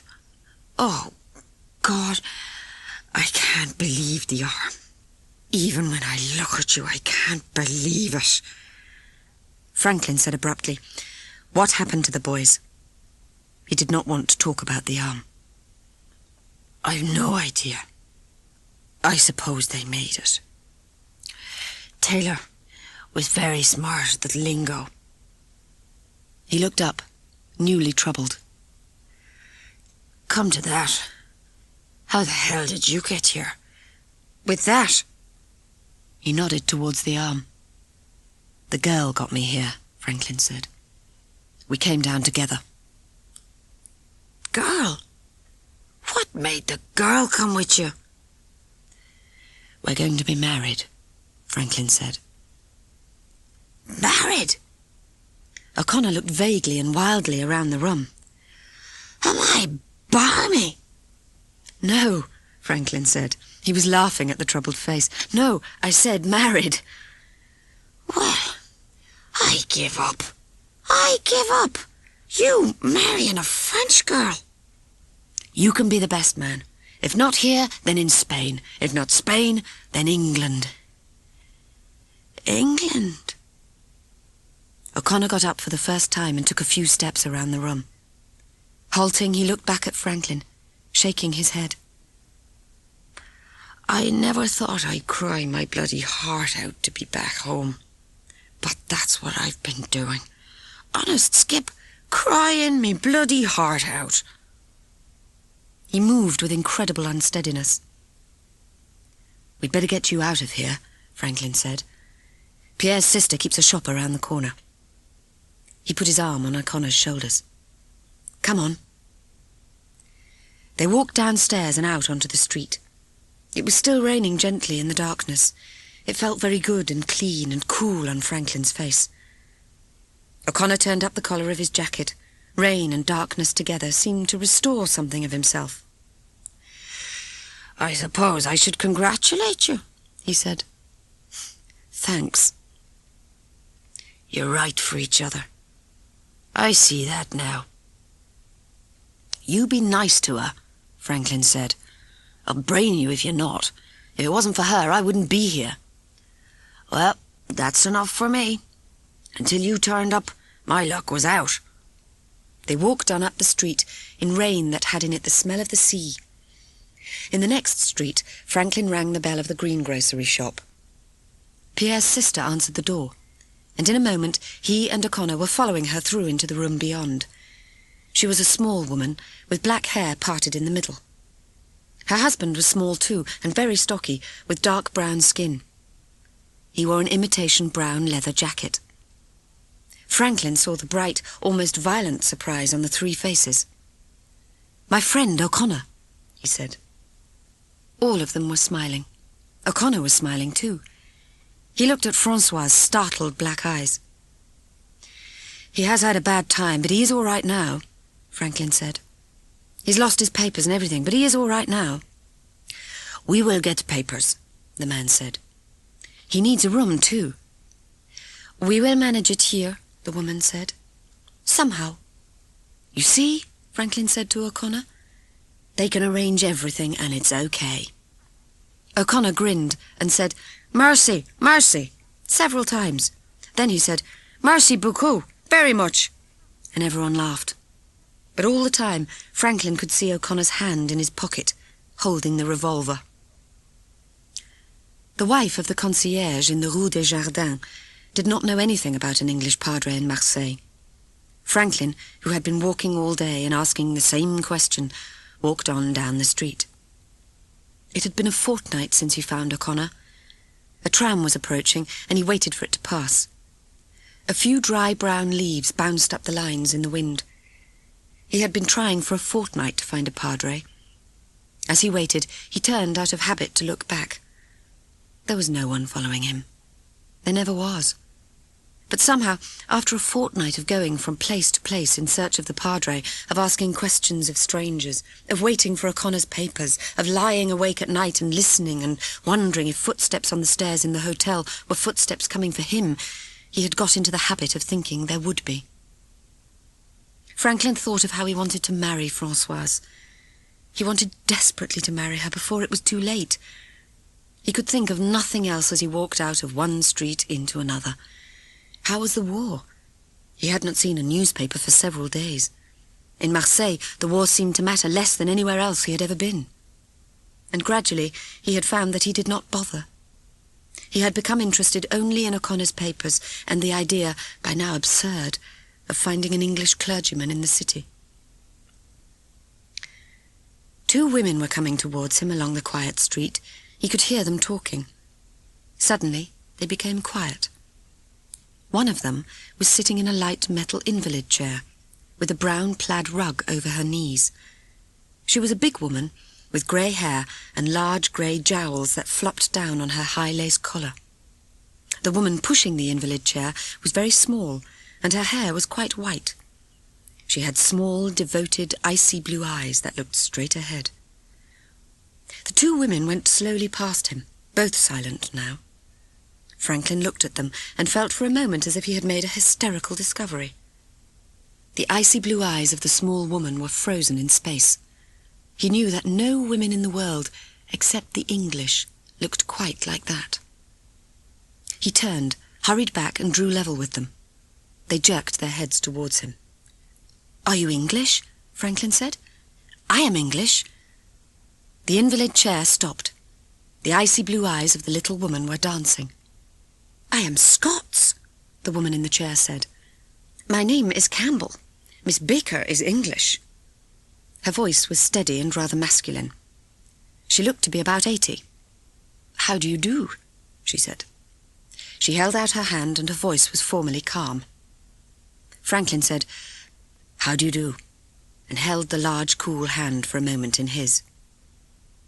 "This is my companion, Miss Baker."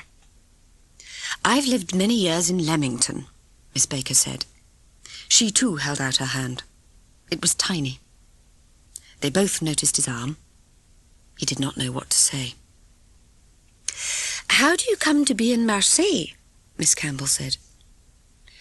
"I'm looking for an English padre." "There isn't one." "What time is it?" Miss Baker looked at her watch. Nearly 4. We have tea at 4, Miss Campbell said. How do you come to want an English padre? I want to get married. Not to a French girl? Yes. Miss Baker leaned her small body against the handle of the invalid chair. Even in this crisis? I'm rather afraid I'm continually in a crisis, Franklin said. Another wouldn't matter. I see, Miss Campbell said. However, as there is no English clergyman, it doesn't matter anyway. She looked again at his empty sleeve. Where are you going? To England. Miss Campbell looked swiftly up and down the street. I think you had better come home and have tea with us, she said. Franklin sat in the sitting room of Miss Campbell's apartment and held a cup of tea in his hand.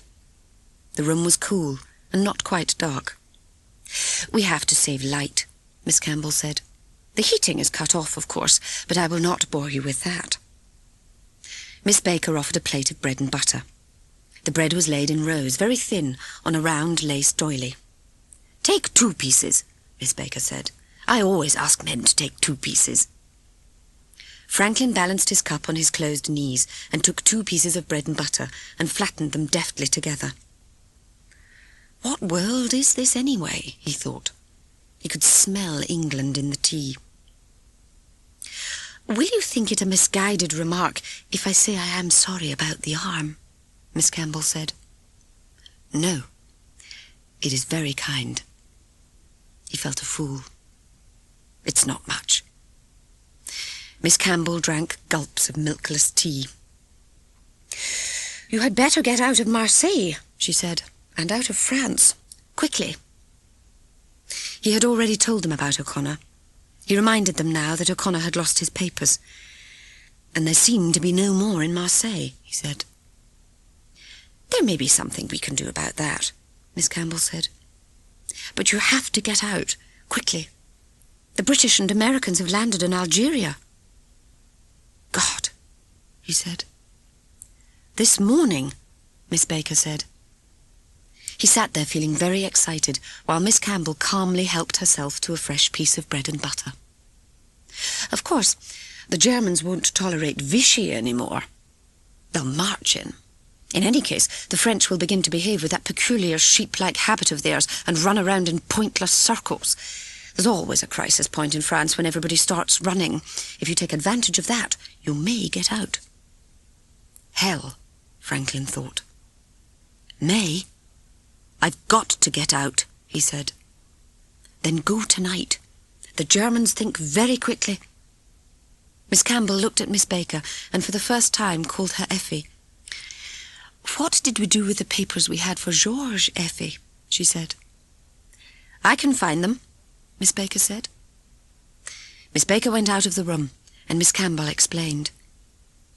Georges was our manservant. We were, when France capitulated, going to leave and we had all the papers ready. Then Georges had a stroke and died, and after that it didn't seem to matter. She took a deep breath. The change of subject was very abrupt. How is England? England was all right when I saw it, Franklin said. I used to live in Dorset, she said, but we spent most of the late summer in Scotland. That was 50 years ago. I suppose you'd call us exiles now. Miss Baker came back in, carrying some papers. Miss Campbell took them from her. Georges was 55. If you altered the first 5 to a 3, it would do quite well. We could do that, said Franklin. Also, you could swap the photographs. We could. She held out the papers. There was no time to lose. Franklin got up and took them. If I were you, I should get down to the station and take the first train for the frontier. Get out the obvious way. What about you? He seemed suddenly to be doing an extraordinarily selfish thing. We shall be here. But you're English, he said. Scots. Miss Campbell smiled correctly. But anyhow, you will be in enemy hands, he said. It seemed impossible to leave them here. On the contrary, Miss Campbell said. I shall be in Miss Baker's hands, and Miss Baker, as long as I have hands, will be in mine. He could not answer this godlike simplicity. I can't thank either of you enough, he said. Remember us, Miss Campbell said. That will be enough. As they went out of Marseille that night, he sat by the side of the girl, she in the corner of the compartment by the window, with O'Connor opposite. Above O'Connor's head on the rack was the girl's attaché case, containing all their things. The train, which was supposed to be very fast, stopped many times through the night, and sometimes at these stops Franklin would lift the window blind and look out on the darkness of a strange station, with the ghosts of hurrying people passing to and fro under shaded lights. At the station in Marseille there had been an atmosphere of wild disintegration, a million fragmentary rumours, and it was quite right what Miss Campbell said. Everyone was running, and it was just possible that there would be a short period when everyone would be too concerned for himself to wonder where other people were running to. They had decided, since O'Connor could speak only English, and since his own accent wasn't perfect, never to speak to each other in the carriage except when they were alone. They had not yet been alone, and now in the carriage with them there were 2 sailors and an elderly woman. The sailors, who had smoked heavily all the way from Marseille, were now asleep. The woman continually read, the book open on her knees. Franklin got up and looked hard at O'Connor and went out into the corridor. O'Connor came out a moment later and shut the door. "Anything up?" O'Connor said. "No, I just wanted to talk about what happens at the frontier if we get separated." "If what?" "Don't talk, cock. Nobody's going to separate us. Not now. I'll shoot the bastard who does." "You'll shoot nobody." "If you only knew how I've been longing to shoot somebody," O'Connor said. "I do know, but just in case I should get separated from you, take the girl to the French authorities in Madrid. If you get to England, take her to my mother." "Right. And you?" "I'll be doing target practice somewhere." Now look what? You overruled me last time, and you got into a hell of a mess, and I got into a hell of a mess. The only time you let me arrange things, I got you over the river." Franklin grinned. "All right, but for God's sake, don't show that revolver, and whatever happens, be nice to her." "I'll be nice to her." O'Connor, a little embarrassed by the effort of saying something tender, stared at his own face in the glass. "I'll be nice to her. I know how you feel. I'm sorry you didn't find the padre." It seemed very cold when Franklin woke, and his heart turned over, sick and sour, and he saw the daylight beyond the window blinds. The sick excitement of the moment, of knowing they were nearly there, made him almost dizzy. O'Connor was still asleep, and the girl was drowsy, her head against his shoulder. The sun was coming uncertainly through grey easterly cloud, and he could see a wind blowing the bare trees along the line. There were more houses by the track, in 1s and 2s, and then in small settlements of 20 or 30, red and white. The girl woke. Seeing him, she smiled, and then the black hair fell over her face. O'Connor was awake too. The train began to slow. Franklin saw more houses, and then the first sidings of a station. The girl combed back her hair. She did not smile again. Her face had the same tense assurance as when he had first seen it, and nothing, he thought, could be more sure than that. In a few more moments the train stopped, and suddenly what he had feared and expected was happening. He was with the girl out on the platform, and he could not see O'Connor. Hundreds of passengers had exploded from the train. For a few moments there was no order. Then they were drifting down the platform, and he was with them and the girl. And they were borne into a large office, where men were examining papers and stamping them, and where the worst moment of his life suddenly slipped past him. Before he knew it, he was walking out again with his papers in his hand. He looked wildly about for O'Connor. The steam from under the train was blown almost flat along the platform, along the feet of the people. He could not see O'Connor. Walking back towards the coach, he was suddenly torn between the need for finding O'Connor and the fear of losing the girl. He looked back. In the large office, the girl was standing at a table. Someone was asking her questions. He still could not see O'Connor. He turned and looked swiftly into the train, but it was empty. At the far end, 4 uniformed men were getting into the train, gendarmes armed with short rifles. The engine which had brought the train in had been detached and was whistling up the line. He looked back for the girl and could not see her. He started wildly towards the office. Then it was all right. She was at another table with another official, answering other questions. He still could not see O'Connor. He kept midway between the train and the office. The train was still without an engine and there was plenty of time. The girl had disappeared. She must have come out. He walked wildly along the platform, not seeing her. Down the line, the new engine was coming onto the train, and people everywhere were getting back to their seats. He tried to be very calm. He went back to the train. The Frenchwoman with the book was sitting in the corner of the compartment. Neither the girl nor O'Connor was there. They must be here, he thought. They must be. He walked down the corridor. It was a very long train, and he walked through 7 coaches. He knew that he could go on without O'Connor, but not without the girl. Nothing mattered without her, nothing at all. The thought of it filled him with sick panic, and he started to walk back up the train. The train began to move when he was halfway along it. He knew afterwards that it was a false move. There were many people still on the platform, but he did not know it then, and he began to run. He ran up 2 sections of corridor before he saw O'Connor. O'Connor was jumping off the train onto the tracks as Franklin saw him, and then running with the gendarmes running after him. O'Connor went behind some coal trucks, and then, still running, came out again and reached the cover of some trucks further on. Franklin saw him stop. "Oh, you bloody fool, you bloody crazy fool," Franklin thought. A moment later, O'Connor was firing the revolver, and the gendarme about 20 yards back went down. Then O'Connor was running on. The train began to slow, then stopped again as O'Connor disappeared. Franklin walked sickly back up the train. He pushed past excited people in the corridor, looking into all the compartments, but she was not there. Only the Frenchwoman sitting in the corner. Franklin felt as if he were the centre of an absurd and fantastic mistake. He looked frantically out of the window and then turned back to the woman. "The girl, please, the girl who was here, didn't she come back?" The woman looked up.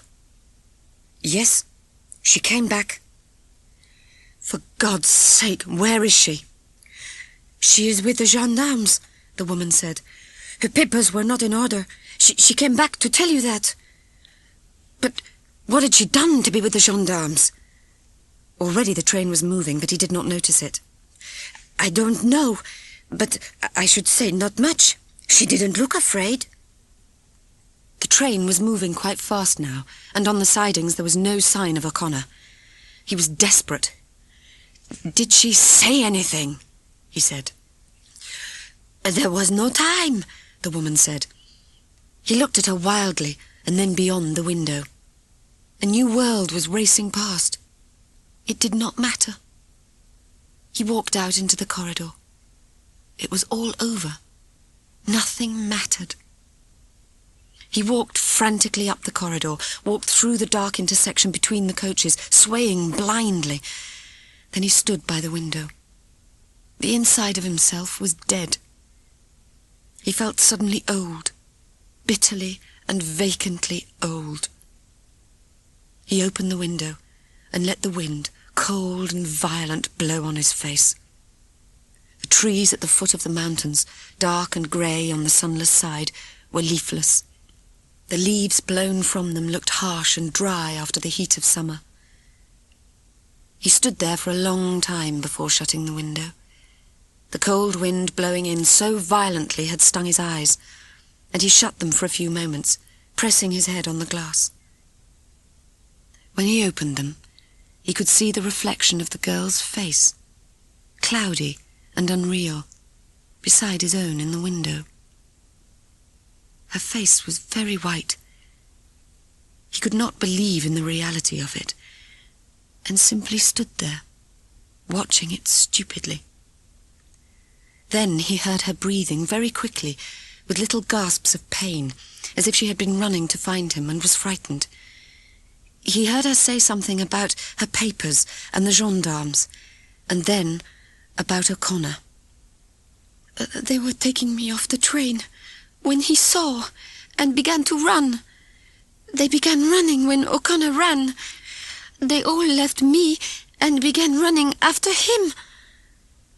"Oh, God," he said. "Don't talk. Don't talk." He could not bear the agony of her frightened smile, or the agony of knowing what O'Connor had done. She leaned against his empty sleeve and cried as the train rushed on between trees bare and bright in the morning sun. He knew she was not crying for herself. She was not crying for O'Connor, shooting and being shot at, doing a stupid and wonderful thing for them, or for the terror of the moment, or the things she had left behind.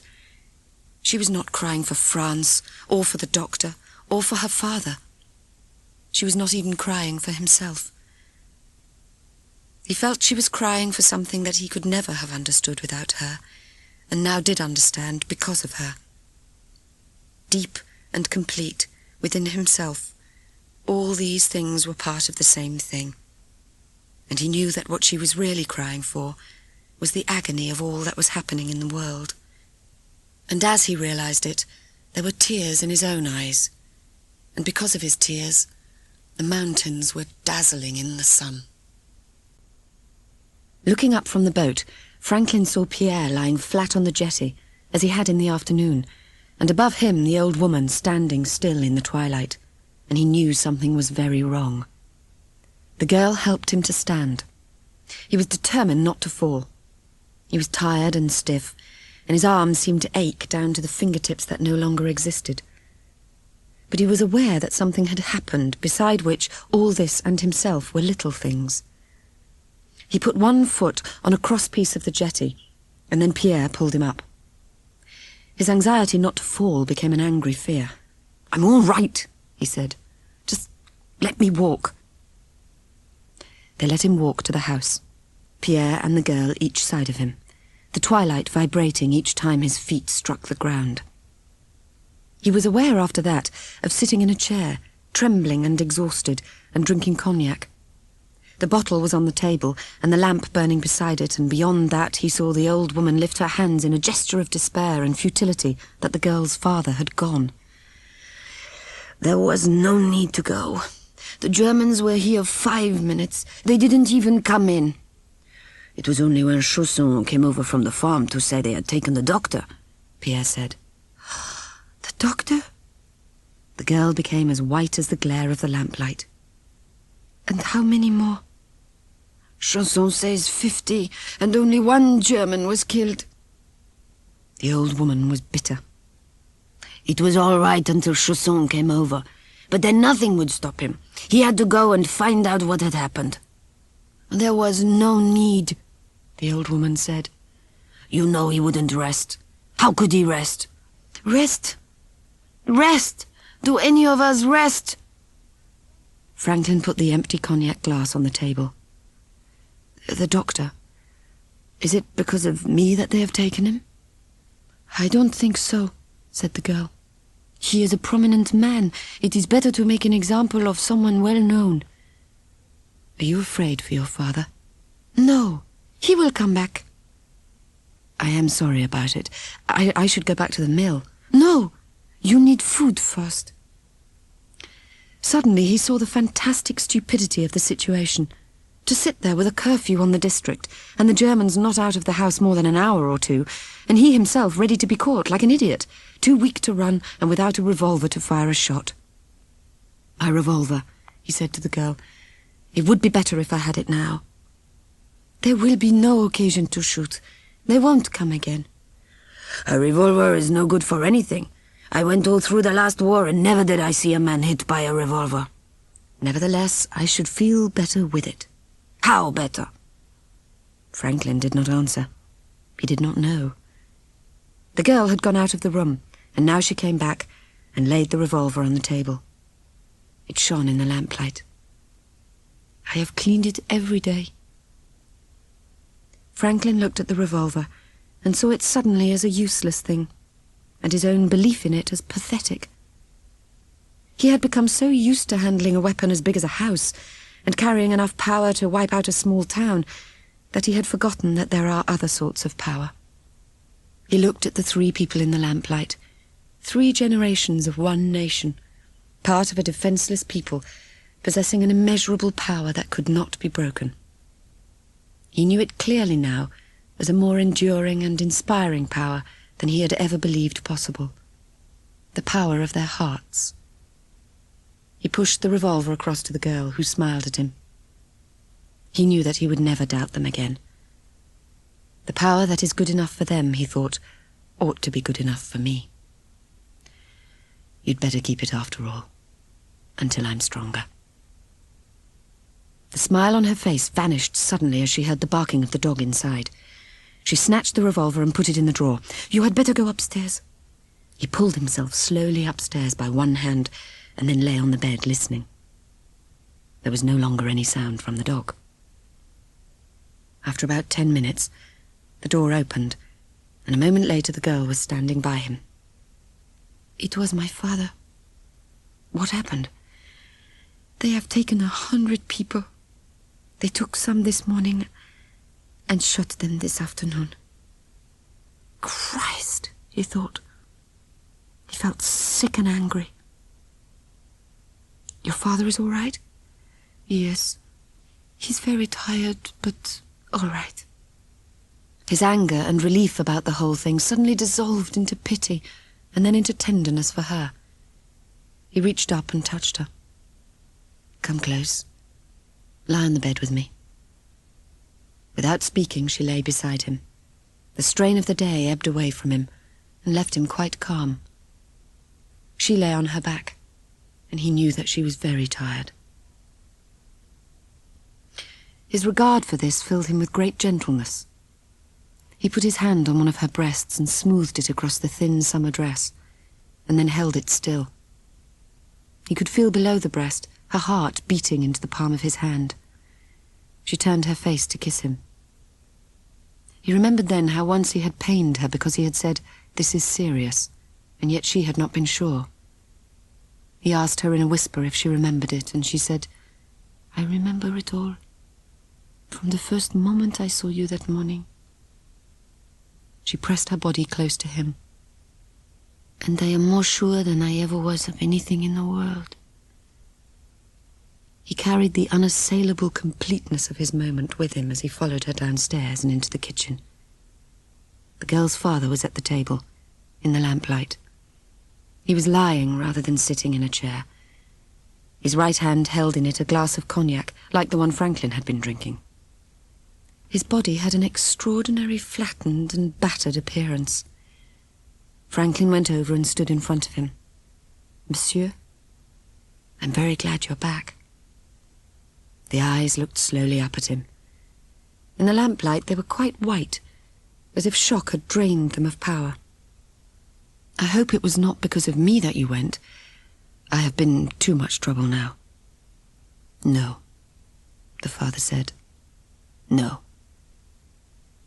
"The doctor? I hope the doctor is safe."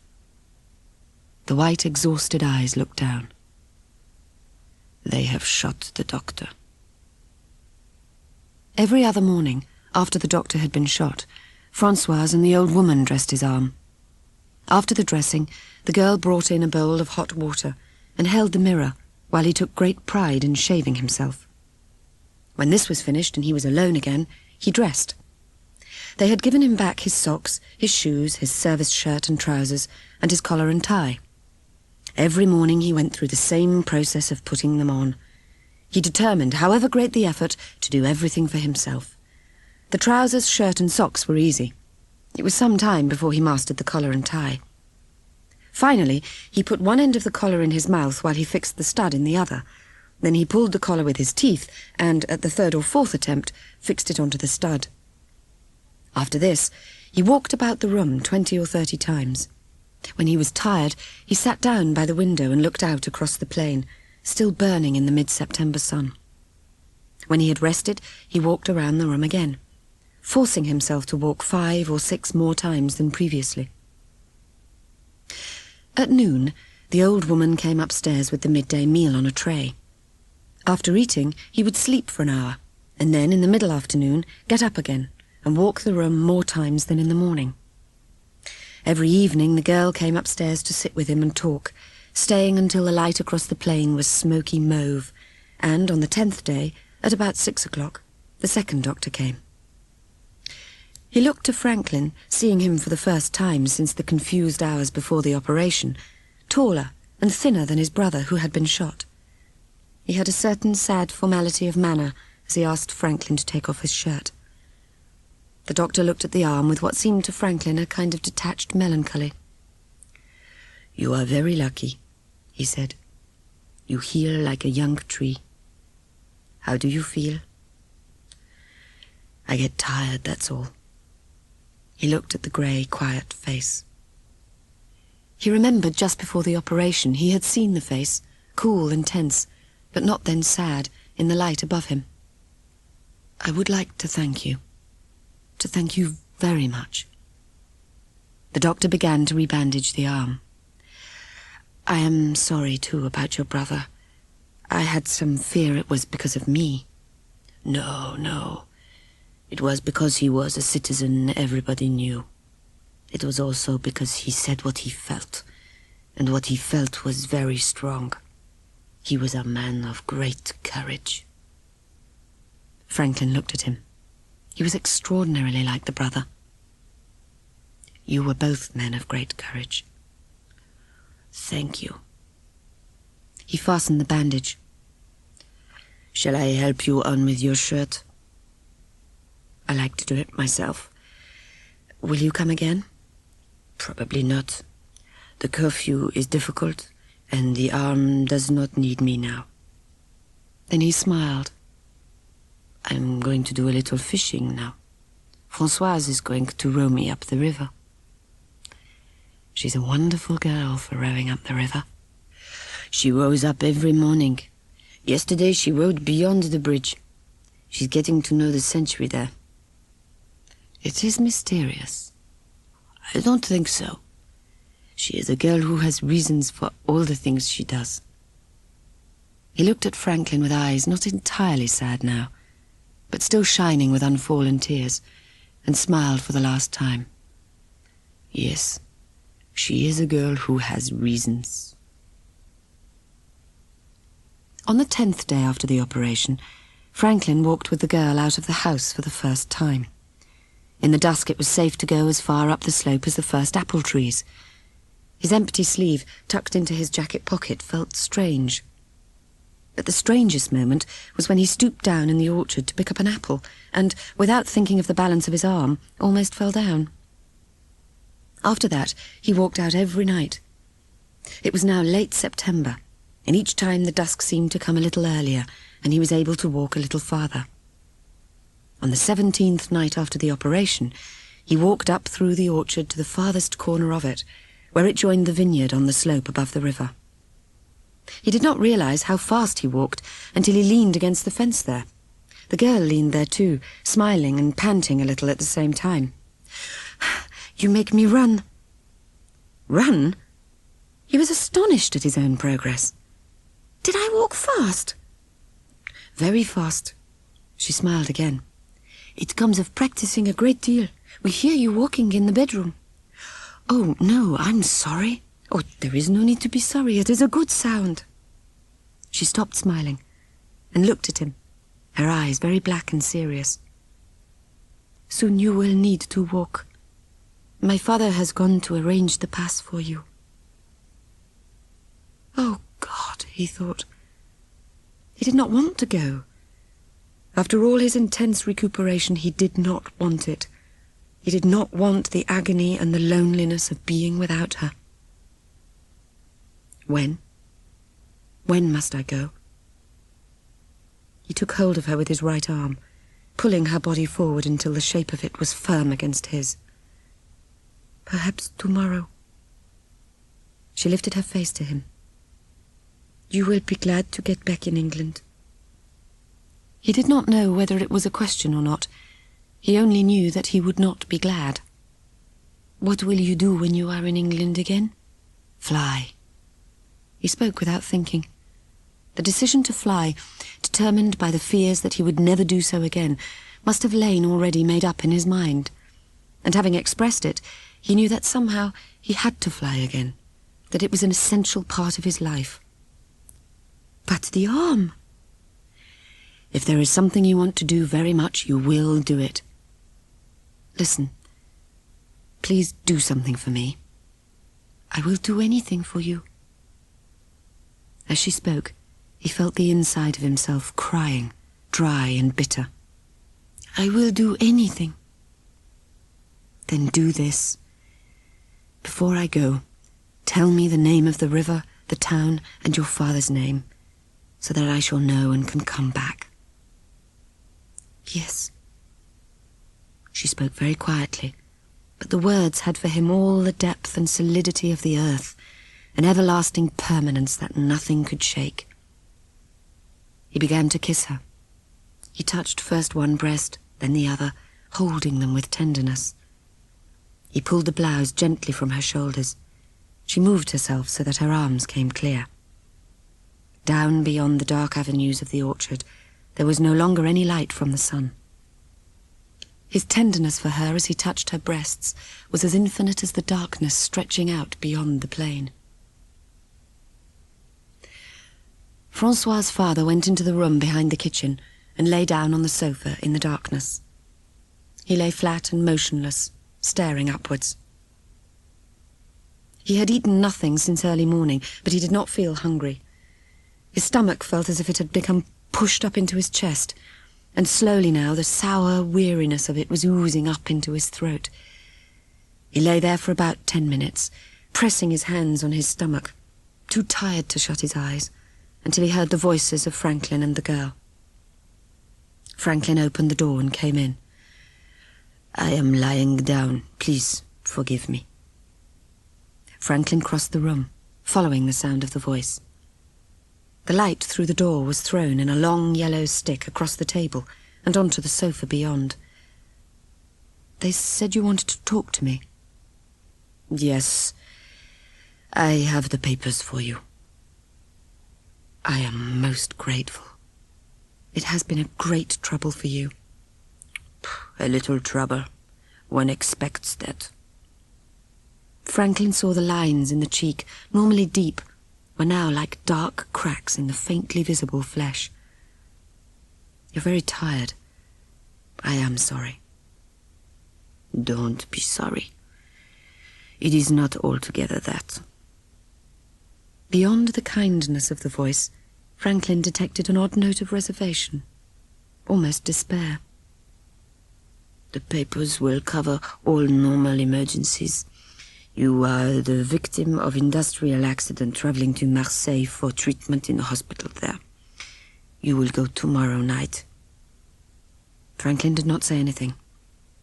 He could see the eyes had a curiously dead appearance, the dark pupils fixed, staring upward. "Now, as to money, I have no money." "Good. We have clothes for you. Is there anything else you need?" "I need the revolver." The father held out the papers. "In a little while I will bring up the clothes and the revolver." "Thank you." Franklin bent down to take the papers. There are some things for which there are not thanks enough. He took one of the hands and held it in the darkness. Its dry coldness and limpness shocked him. "I am truly grateful." "There are some things for which no thanks are necessary." "Thank you all the same. I shall never forget." The hand slipped away from Franklin's. "You are very tired. I am sorry." "Not altogether tired." The voice was the voice of someone who has been shocked into impotence. The words were mere husks of speech, without any spirit at all. "Today, I have been to see the family of the doctor. Franklin could not speak. Each time he thought of the doctor, he felt helplessly furious. The bastards, he thought. What have they done now? He said at last, the anger warm in his voice, "It is a sad and terrible thing." Yes. Unhappily, it is not all. The defeat in his voice was very clear now. It had the same dead prostration as the body lying there. Today I went to see the doctor's sister. I have known them all since I was a boy. They used to come here and row boats on the river with us, every summer. The 2 doctors and the sister. I was very fond of her. There was a time when I thought she might marry me many years ago, but you know how it happens. I know. The face, quite still in the darkness. Today, I went to see her, but she was not there. They had taken her away. Franklin stood looking at the motionless body on the couch. He knew now the meaning of its prostration, and its voice seemed very distant. I feel as if I am quite lost. Franklin did not know what to say, but the father spoke again. Tell them that I am not coming into supper. I would rather lie here for a while. I shall feel better. In the kitchen, Franklin ate supper with Francois, the old woman, and Pierre, the bread dry in his throat, so that he found it hard to swallow. When supper was over, the girl came with him to the foot of the stairs to say good-night. As he held her there, touching her tenderly with his hand again, he knew that leaving her would be the hardest thing he had ever known. He kissed her, his frustration growing. "Did you mind what happened tonight?" No, I wanted it to happen. "I am going tomorrow. You know that?" Yes. "There is only tonight, then. Would you come to me again?" I will try. It may not be easy. She stood away from him. He heard the old woman washing the dishes in the kitchen. Do you want me, however late it is? However late. In another moment she left him, and he went slowly upstairs and into his room and lay on the bed. He heard feet on the stairs and raised himself on his elbow as the door opened. I have brought the clothes, the father said. I will put them on the chair. The revolver is in the pocket of the jacket. The voice seemed firmer and calmer now. And the cartridges, you will find them in the morning. Thank you. Good night, the father said. He shut the door very quietly, and Franklin lay back in the bed. He lay there waiting for the girl, half asleep, his thoughts streaming away in ribbons of bright, confused pictures, until the ribbons snapped, and he was fully awake again. It was very late, and he got off the bed and began to undress. He picked up, in a moment of curiosity, the jacket the father had brought. He was surprised by its lightness. He felt the ammunition in the pocket, but there was no revolver.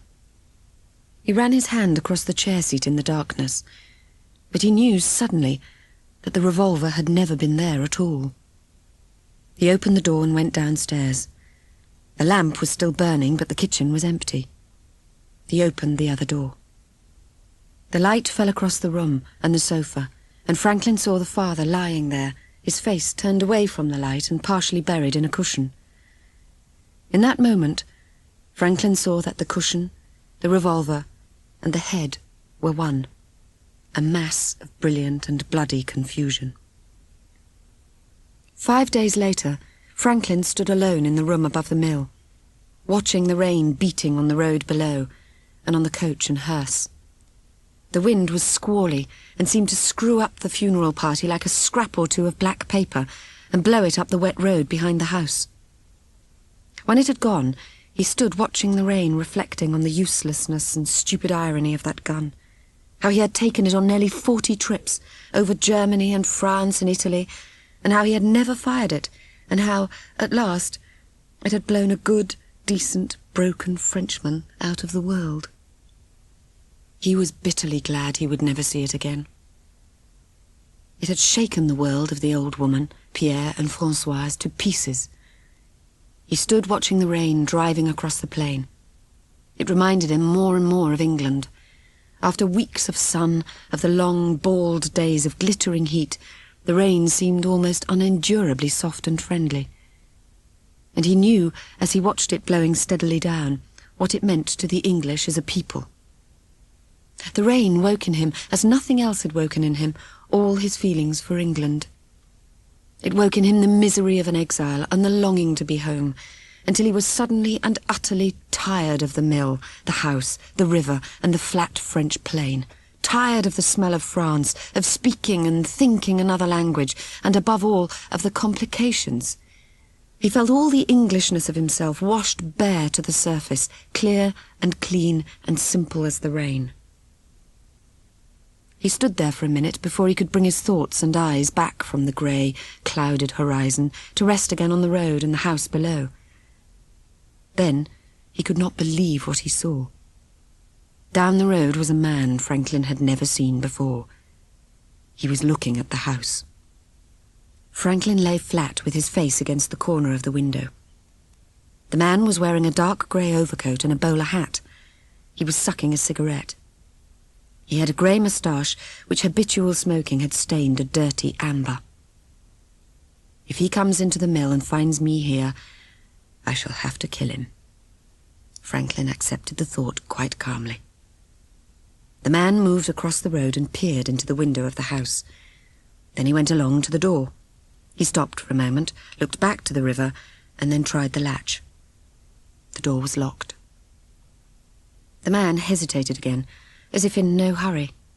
He turned slowly and walked down to the river, to the edge of the jetty. He squatted and cautiously leapt down into the boat. Franklin saw the short body of the man stoop down so that only the bowler hat could be seen. It remained like that for 2 or 3 minutes. Then the man pulled himself up onto the jetty again. Franklin watched him walk slowly back to the house and on up the road, not hurrying at all, as if he knew quite well what time he had. Franklin waited at the window about an hour, but the man did not come back. The rain slackened a little, and finally, when the funeral party came, the sky was breaking up. After 10 minutes, Francois came, and he held her, not speaking. "Were you all right? Did anything happen?" "Someone was here. A man." "A German?" No, I don't think so." He told her about it. She was very calm. "I know him. He was from the village, one of those people who can never keep their mouths shut." "Then he's no good?" "No. No good to us at all."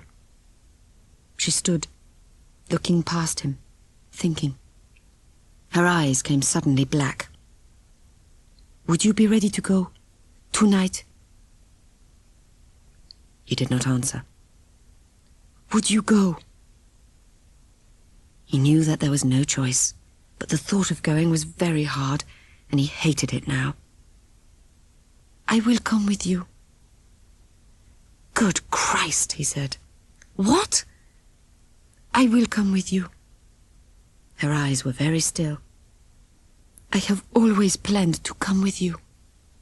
Grand-mère knows. Besides, you could never go alone. With the arm, they would pick you up in a minute." "Then they would pick you up if you came with me. That would be worse." "They won't. Not the way I shall take you." "No?" He looked at her closely. She was utterly and imperviously calm, and he knew that she had long ago made up her mind. "How will you take me?" She took his right arm and held it, putting her hand flat against the palm of his. "How strong are you? Could you row?" "Row?" "I could row most of the way, but it would help if you rowed a little. It would keep your mind occupied. He opened his mouth to say something, but he was too astounded to form the words. He knew now why she had so often rowed up the river. It is the only way to go. Franklin stood in the kitchen for the last time, holding the brown paper parcel that contained his razor, soap, and change of clothes. He watched the old woman wrap bread and cheese, apples and cold rabbit into a cloth bag. The girl had an attaché case containing her clothes and a bottle of wine. It was almost dark outside. Franklin did not know what to say. He held out his hand. The old woman took it in hers and pressed it. Her hands were cold and rough, and she, too, had nothing to say. She could only shake his one hand tremblingly until he turned suddenly and went out of the house and down to the jetty with Pierre. It was not raining now, but the cloud was low and the wind broke sharply across the river. It was as if he were going on an operational trip. "I would like to thank you," Franklin said. "No thanks are necessary," Pierre said. They shook hands, and the girl came out of the house wearing a dark blue coat. The old woman was not with her. Franklin got into the boat and lay down under the tarpaulin in the stern. "Are you all right?" Franklin felt the boat rocking slightly as she came into it. "Yes," he said. "It's not for long. There are 2 bridges, and then you can come out."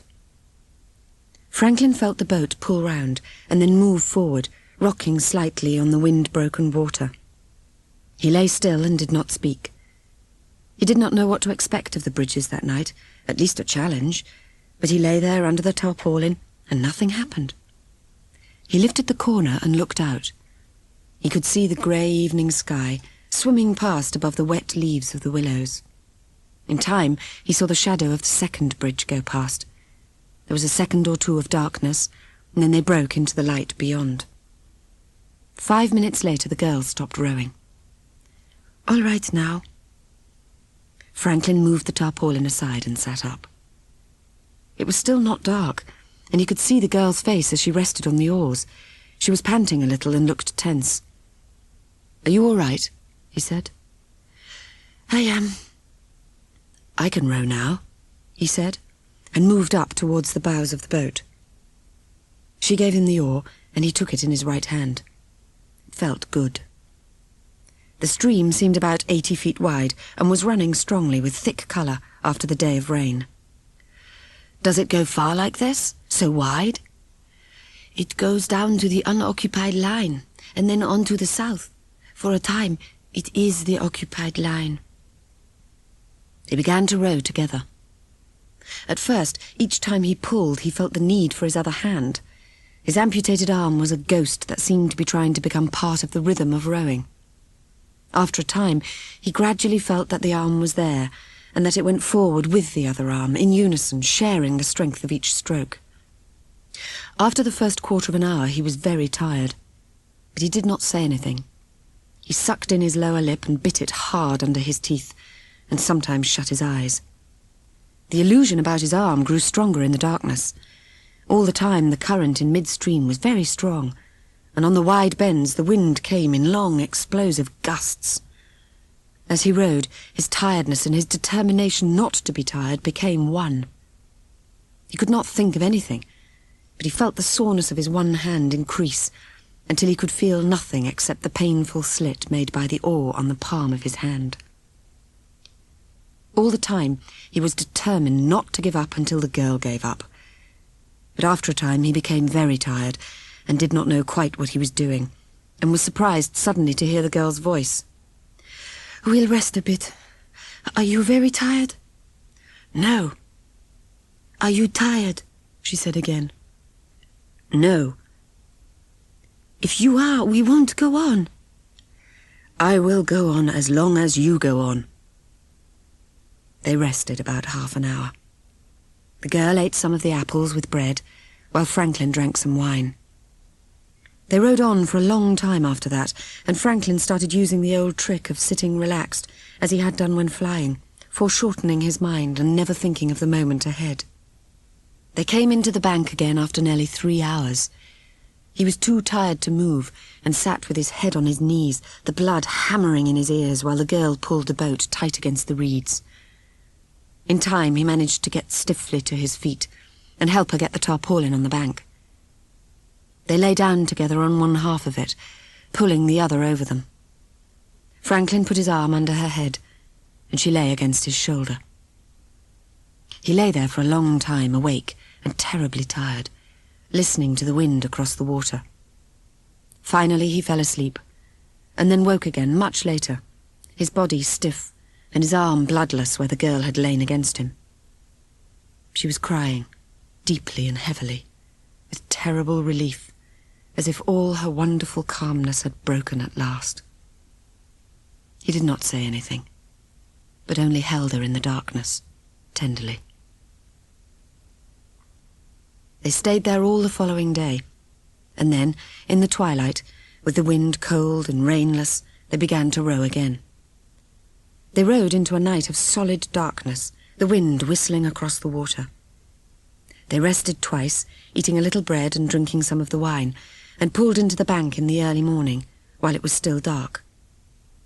They slept as they had done the night before, but this time she did not cry, and he lay very close to her, tired now but not exhausted. The wind was dying when he woke, and the sun was white on the water. He could see the red tops of houses above yellow autumn trees across the river.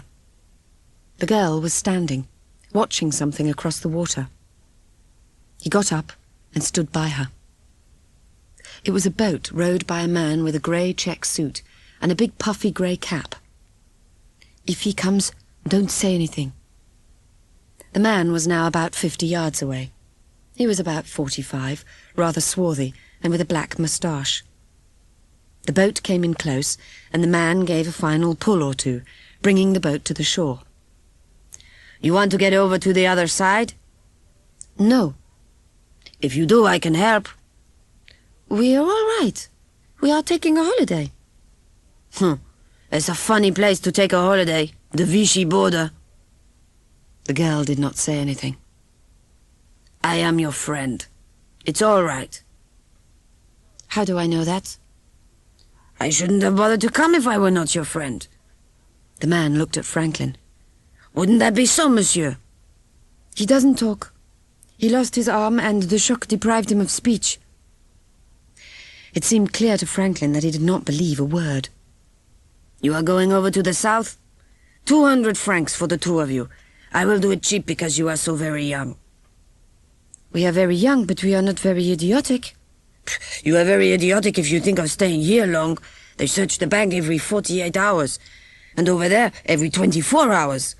"We haven't got 200 francs. "All right. I will take the boat." The girl did not answer. The man made a pretense of enormous surprise. "You couldn't get more than 300 francs for the boat anywhere. For the boat I will get you out and throw in enough food for the journey. Come up to my house, we can talk." The girl hesitated. "It won't cost you anything." "What about our boat?" "I will send my boy to look after the boat." He pointed up the river. "I have an estaminet. It is about 5 minutes." The girl hesitated and then made up her mind. "All right." They rowed about half a mile upstream, and when the boat grounded, Franklin saw a road about 100 yards back through the broken woodland. He followed the man and the girl up through the trees. The man kept turning round and saying, "Don't worry, don't worry." "We are not worried." Like hell, Franklin thought. Suddenly he saw the estaminet ahead of them. It was a one-storied house on the roadside. Once it had been painted blue, but the sun had burnt off the cheap blue plaster in large flakes. The front door opened straight into a small room, in which there were tables and a counter and half a dozen chairs. "Sit down. I will tell the boy." He went out through the back door. The girl sat staring at Franklin, eyes calm and brilliant. "There is nothing to be afraid of." He kept silent. Presently the man came back and sat down. "The water is heating for coffee. You have plenty of time. You won't go today." Not today? It is essential to work with the system. The Germans, they do everything at fixed times. Every 48 hours it is dangerous. Where are you making for? Marseille. The door opened, and a young woman came in carrying a tray. On it was a coffee pot and cups and saucers. Franklin could smell the coffee. The young woman put the tray on the table. With the coffee there was bread and butter. Real butter. And real coffee. All right?